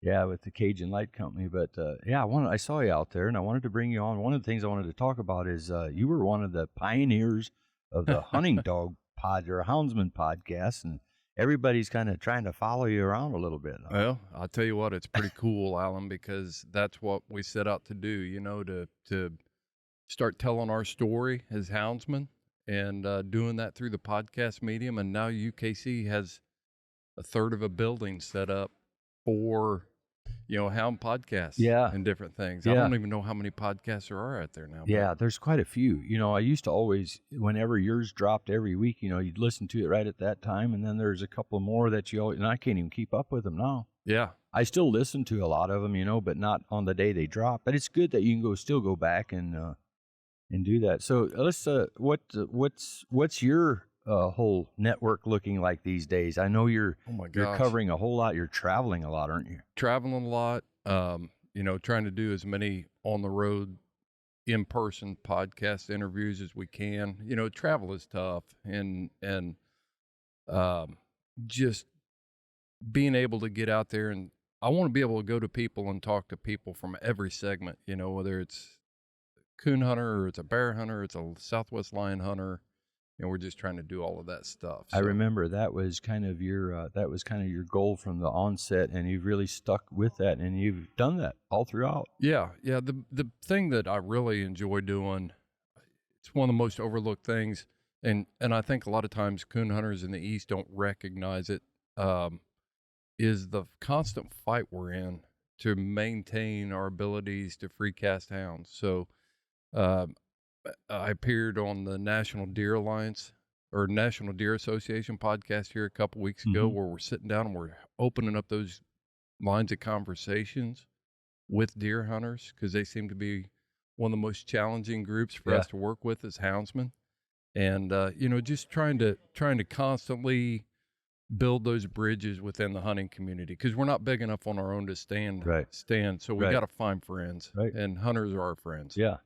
Well, so those of our listeners who may not know who you are, I'm here with the Chris Powell with the Houndsman XP podcast. So and 10 cents might get you a cup of coffee. Yeah, but there's the versatility that you have with your podcast is, you've went up north hare hunting with me a time or two. It's the best trip of the year. Well, there you go. But we've a couple different settings that we've done podcasts with you. Sitting around the campfire there. Yeah. Setting a speaker, a microphone out in the middle, and just a couple of guys sitting around the campfire talking. Yeah, about our hunt. I love that. Yeah. Another one you and I did was on the way home from a hare hunting trip in the vehicle while I'm driving down the road. I loved it. It's like we were trying to land a 737 with the headsets on and stuff. Yeah. I love that one. And I've actually done a couple just to get away from all the noise at an event or something, where I just sat in the truck with somebody and recorded. So. Yeah, you can do things like that. But so this has probably taken you to places you might not have otherwise went to. You think this? Oh yeah, it's opened up. Mexico. Up so many, you were talking about Mexico, New Mexico. Places, new places. Like that. I mean, just some of the doors it's opened up, and the access to tell other houndsman stories that the Eastern hunter might not be familiar with, but also the Western crowd, like Kevin and Nancy Hall with Dogs Are Treed, are here at Autumn Oaks. They are. First time. Yeah, because of the relationship that we built with them. And so we're striking. They enjoy the stories from back east. Kevin is totally infatuated with competition coon hunting, wants to know all about it. Yeah. And so he had to come out here and see it for himself. I met some other people from Idaho, from headquarters Idaho, that stopped by the booth. Yeah. And like, how'd you hear about it? Well, we listened to the podcast. We had to see it. And I grew up in Ohio, and I thought, this is a time to go back and see this. I mean, Autumn Oaks is something that every houndsman should see at least once in their lifetime. There's no other event like it. Yeah, well, I don't know if you were here in the building last night, but we had, I think we ended up with right close to 500 dogs we hunted last night. But this place here was packed last night. We've got more vendors again this year. In 2020 when we had COVID, we had kind of an abbreviated version of Autumn Oaks. We still had it, but we really limited it to only hunter or handlers, and entrants. No spectators really, So, but since then, it's kind of risen every year. It's risen, and now I feel this feels a little bit more like 2015, 16 did. Houndsmen are resilient. They just they see what comes up, and then boom, they're bouncing right back. Yeah, and the crowds are good. Yeah, the entries are good. Yeah, the weather's been. It's going to get a little hot today, but the weather's been good. Yeah, and it's just an event that. You just need to come and see it. Yeah. If you're listening to this in the West, then you need to make plans next year to come out east for a week, Labor Day weekend, and come and see Autumn Oaks. You got to. Richmond, Indiana. So just really quickly, you're also a hunter, coon hunter. Oh yeah. And you've had some successes here. You've dabbled with plot hounds a little bit, and then you've also had one of the most popular blue ticks in the country. Dog named Country. Yeah. Big Country. Big Country. Yeah. What have been some of your most memorable experiences here at Autumn Oaks? In terms of hunting, maybe. Hunting, one of the most memorable ones that I had was when I was hunting Boone, which was a plot. And we were high scoring plot for the weekend and took home that award from the National Plot Association. Yeah. National Plot Hound, NPHA. And, just hunting wise, that would be it. We placed a couple dogs that year, and it's just been fun. I mean, I remember the days when the center, the show building wasn't there, and there was oak trees out here, and this was it. So to see what it's become is just amazing. Yeah. Chris, I don't want to take up any more of your time. I know you're going to go out and do a podcast with Tree Talking Time, I think. Yep. So. So, but I appreciate you stopping in here. Man, I appreciate you, Alan. I appreciate all the fun times we've had together, and look forward to more. I was just going to say, I really appreciate the friendship we've had over the years too. You bet. Thank you. You bet.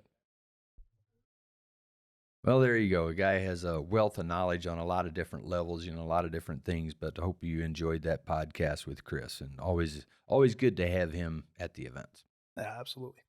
Absolutely. Well, my last interview of the weekend, I was able to get Lee Hogan in. He was overworking the BBOA table. Lee, we talk about him a lot on this podcast, especially for dogs, Hall of Fame stuff. He does a little bit of everything. He travels all over the country with his blue ticks, and got a couple of walkers as well, competing in night hunts, bench shows, field trial, water races. He does a little bit of everything, confirmation shows, HTX titles.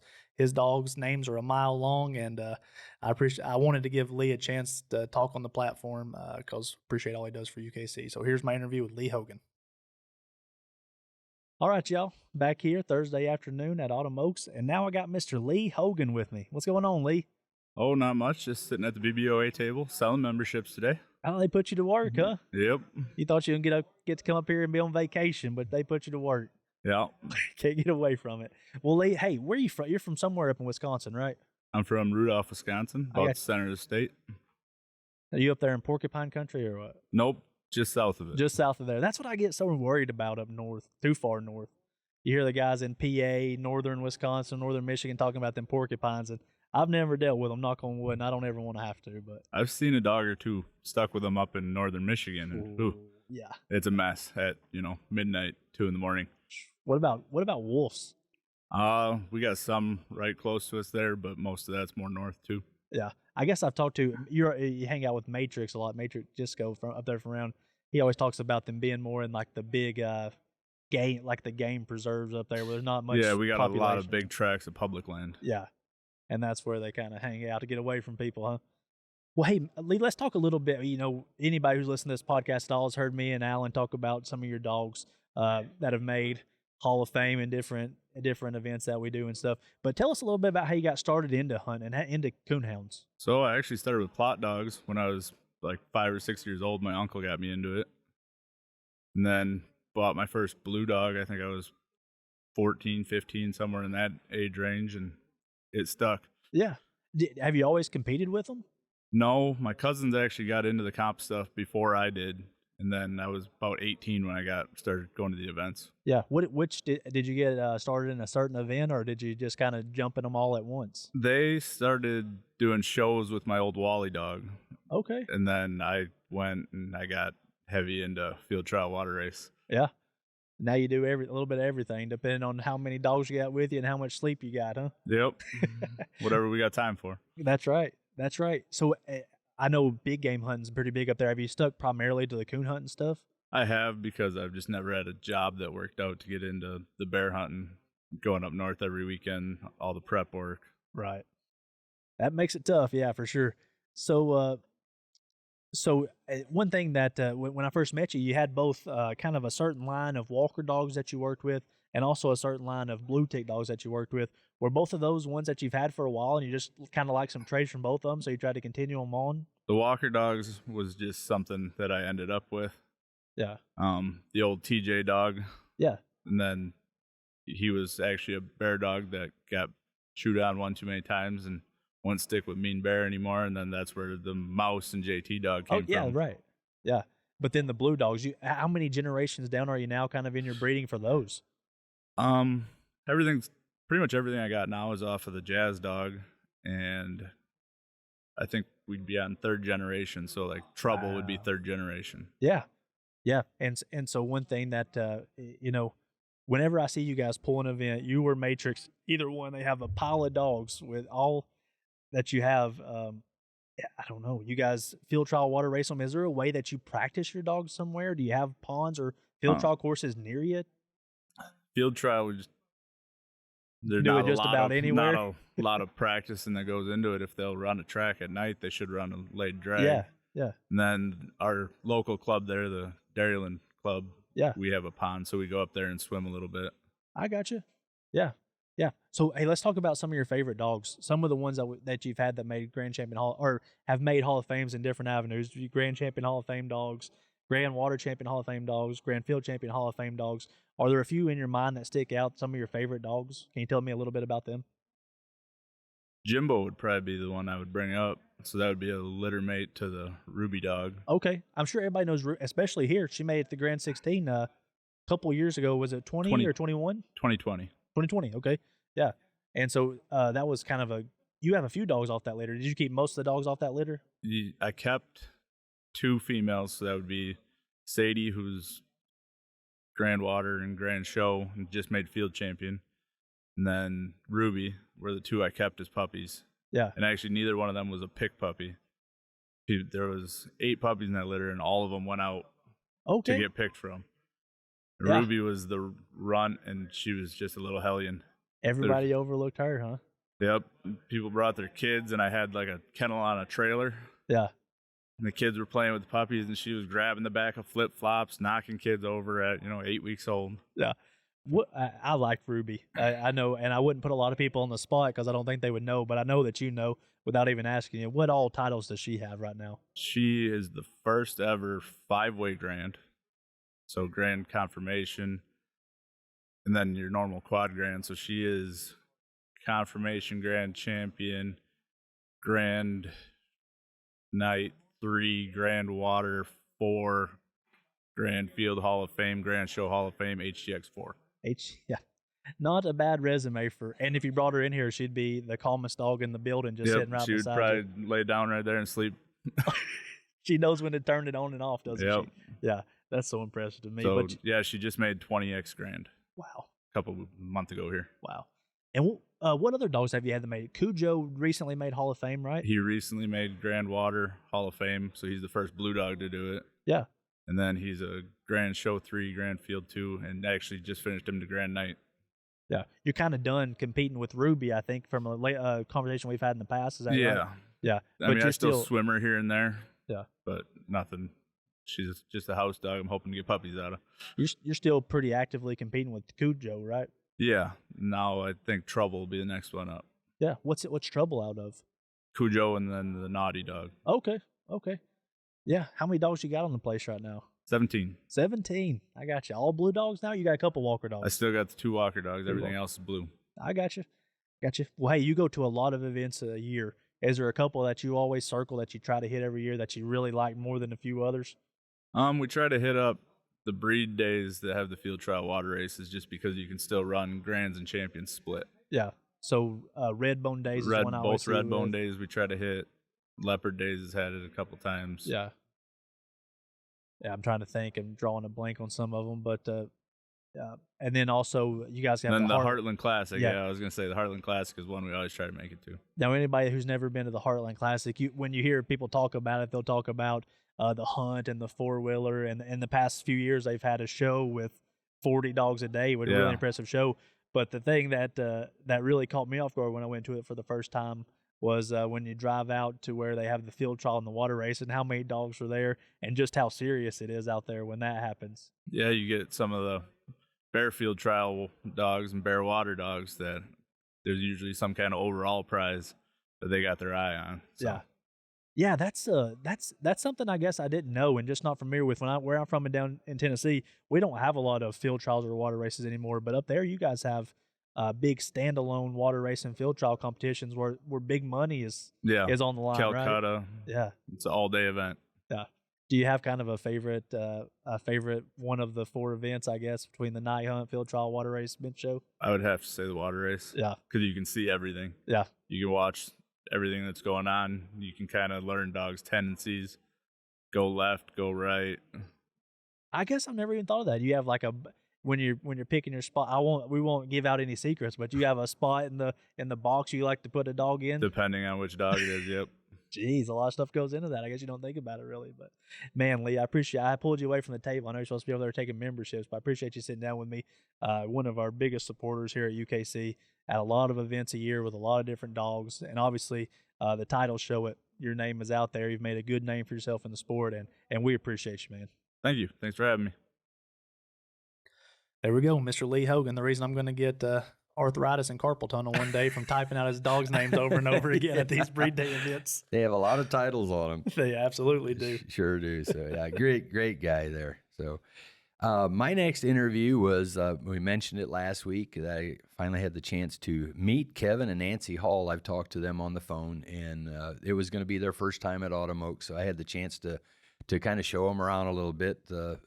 One day I had them on my golf cart, and we drove around for a little bit, and I showed them around. But then we went back and sat down and talked a little bit, and I sure enjoyed the conversation with them and getting to know them. So just 2 fantastic people that love the sport, and their first time at Autumn Oaks, and I think they enjoyed it as well. But hope you enjoy this conversation with Kevin and Nancy Hall from Idaho. Well, Nancy, Kevin, I appreciate you stopping in here with me at Saturday afternoon here at Autumn Oaks, but all the way from Ingham, Idaho. Welcome to Autumn Oaks. Thank you so much. Thanks, Alan. We appreciate it. Yeah, it's not only our first Autumn Oaks, it's the first coon hunt. Is it really? Yeah, I was looking up UKC coon hunts on the web to see what's the closest to us, and it was New Mexico. Really? So it's not just hours, it's days to get to one. Fred Moore. Yes. Is that do I have it right? Yeah, Fred the New Moore? Mexico Houndsman Association have a hunt down there. See, speaking of that, I remember something that they have a different species of raccoon that is not a raccoon. What is that? What am I thinking? Do you know what I'm talking about? Out of my league on that one, I wouldn't know. Because I remember we've had those talks. They asked if that would be fair game for them to pursue, and it was not our. It's a variation of the species that I never heard of before. Heard of that. Interesting. Yeah. So I remember. Go ahead. The first night hunt for both of us, and the first Autumn Oaks. So you did go to? Did you go out on a cast at all? Have not. You have not. Yeah. It's too bad you can't do that because that's kind of interesting. Well, there's still tonight. We make it yet. Yeah. So what did you expect? Is it about what you expected? Maybe. I think so. Yeah. Because we'd had a lot of people tell us, "Oh, you're gonna love it. It's really, really big." And so, I think so. For me, it has been. but the people have been amazing. Yeah. So supportive. A lot of people know our company. Right. Dogs and are they ha- treat. Right? Dogs are treat. Yeah. And they've come specifically over and said, "Oh my goodness, we're so glad you're here," and all of that. But then there's a lot of other people that didn't know, and now they do, and they've been just super excited to meet us. So that's been very fun. We're excited to meet everyone as well. Yeah, I kind of got to know you folks through Chris Powell with the Houndsman XP podcast. You know, and Right. Chris has been a good friend of mine for a lot of years, and so yeah, you mentioned Dogs Are Treed. We've had some connections here. UKC has, and just recently kind of became a sponsor of some of our events. So we're very tickled about that. You have some very good products. Great, and, thank but you. yeah, let's talk about that a little bit. What kind of products do you offer out there? Yeah, we're excited to be part of that. And what we offered, UKC was our tie-outs, our safety tie-out system, which is a cable tie-out system with a long main line and then short leads to clip the dogs to. And of all the products we sell, it outsells everything we've got by far. And it's been extremely successful. Well, see, the first one, I went on your site and ordered me one about, I don't know, I'm going to say a year ago or maybe longer than that, because I wanted to try it out myself. I have beagles too. And that's what I use mine for, and especially when I go hare hunting and things like that. That is the handiest tool to have. Up there in that country, it's so rocky, and it's hard to get a stake in the ground. Mm-hmm. And your tie-out is so versatile. I don't even need a stake, really. It works great with a stake if you can, but there I can tie it to a couple trees easily and things like that. Right. Works perfectly Fence for me. post, your bumper, whatever you can Exactly. anchor And to I do that a lot. Stretch it out. Yep. Yeah, you can add a ratchet strap to it at some point. Yeah, and stretch it the opposite direction and get it nice and taut. So yeah, folks should go onto the website and look up Dogs Are Treed, and I'm sure they can find your website there. But yeah, so you kind of have a lot of hound supplies. So what is your biggest customer?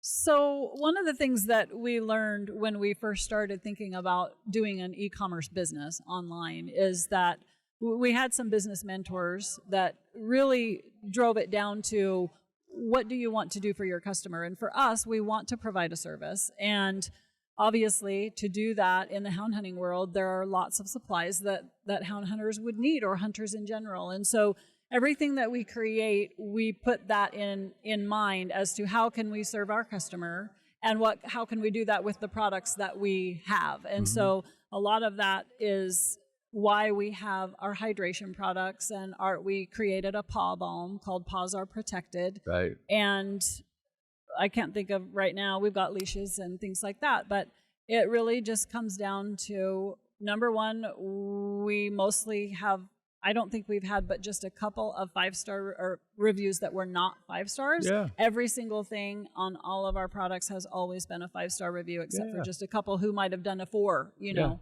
Yeah. And so to us, that matters. Yeah. We want to provide good quality. There's other products out there similar to ours, but we take our 50 years of experience in hunting with dogs and mold it to the product to produce something that works, to solve problems for people. Yeah. To put something in the field. There's nothing worse than buying something that's spending good money and it doesn't work the way it was intended. And the process is very important to us. Yeah, and like that tie out thing is, for me, that always stays in my box, and actually you now also have the bags that you can get for those to put those in. And when I talked to you on the phone the other day, I mentioned that I wanted to get a bag for that, and then you brought me one, so I appreciate that. And as long as you've got your bag, you're good to go. Your tie out system's complete. One of the things that's fun too, and was our original intent as well, is to make sure that we also have products that reach out beyond hound hunting. Yeah. Obviously there are so many different areas that people hunt in, bird dogs, etc., and all of that. And so people are taking a very good interest in that, and we're able to branch out. So that's nice. And we're trying to build something for the future, because I'm looking at retirement in a couple of years. And one of our goals is to be able to go to more events like this with our products. And stay involved in the hound hunting community. So did you guys drive or fly out here? We flew to Cincinnati and then drove up. I got from there. Yeah, so it'd be a long haul to drive. It would be. It would be. So I've only ever been to Idaho one time through 2019. I went out there, so several years ago. My stepson and I went out there on a bear hunt, and it was kind of his graduation gift, and we had a great time. And I always like the UP of Michigan is kind of my happy place and is kind of out in the wild, but flew into Missoula, Montana, and over into Idaho and go all the way up to Lolo Pass and then back in about 20 plus miles. And that, I don't know if I've ever been to a more beautiful place than that. Yes. That is beautiful and wild. And you're right. That's and the route rugged, Lewis and Clark took to get to the ocean. Exactly. Up through there. Exactly. So I don't know if it's what part of the state you're in, I guess. We're in the southern part of the state. Southern part, yeah. Southeast Idaho. Yeah. Which is much more arid than that. But there's definitely a reason why we have been to the Lolo, Montana field trial for 3 years in a row now, because once we found it and we met the people and we saw the country, we just have to keep going back. Yeah, yeah. So do you have dogs or hounds yourself? We do. Do you? We have 5 plots in the blue tick. Okay, yeah. So, you probably don't have raccoons where you're at, really? There are raccoons. Are there? Yeah. It's not a big coon hunting state. Yeah. At least in our area. Right. The places that you find coons, it seems like they're always next to a highway or railroad tracks. And it's sketchy to hunt. Yeah. And they're not the numbers that you would have here. Yeah. So while you've been here at Richmond, here at Autumn Oaks, have you had a chance to kind of look around the fairgrounds a whole lot? We have, and it's impressive. It's an awesome venue. Yeah. It's set up so nice for this. And and the weather's been great. And the weather's been great. People are great. Yeah. It's just exceeded our expectations. We knew it was going to be big, but it's just impressive. And I'm sure that it didn't happen overnight as far as you guys and the whole organization of everything. It just, a lot of things have been thought out and practiced, and you've experienced a lot, and it shows. Yeah, compliments to UKC for putting this on, because just little things like we're going to shut down the sale barn at 6 p.m. and by golly, the lights go off and the doors shut at 6 and everything's run on time. Yeah. Which doesn't happen by accident. Yeah. It shows good management. Well, it's appreciated. Yeah, things work better if you're on time and things like that. But no, hey, I don't want to take up any more of your time, but we're tickled to have you here and to have you here to see what Autumn Oaks is, and we appreciate your sponsorship and everything else, and hope it's a good thing for down the road as well. So. Yep. We're looking forward to that. We want to be able to come back for sure. Yeah. Yep, thanks for having us. Thank you guys.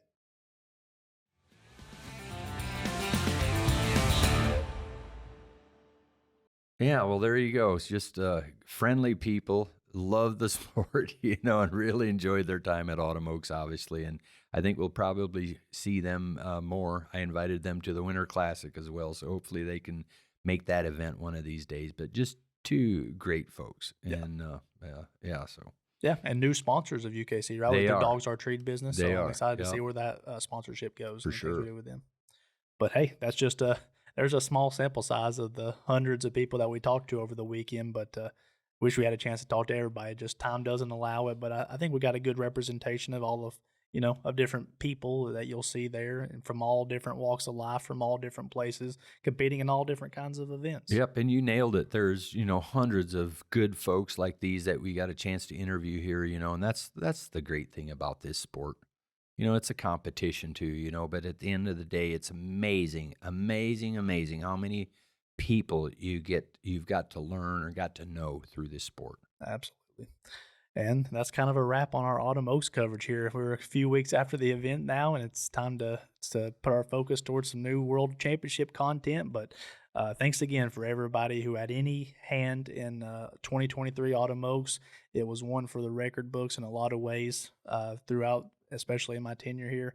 Really enjoyable. Things went really well, and I'm already looking forward to a really strong 2024. Yep, and I will just say this in closing out. A lot of we've had a lot of great events, and I think we always try to do a good job. In the meetings we have here, that's important to us that we set the example and we work hard and do the little things. We're never going to be perfect, but I will also tell you, Trevor, you're a big part of the improvements on events like this. So you're a big part of that. I appreciate it, Alan. Appreciate all you do. And we appreciate you guys listening, and we'll catch you on the next one.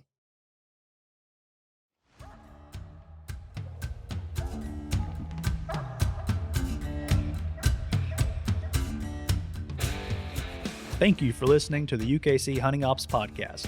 Be sure to give us a follow so you don't miss any of our new episodes or content.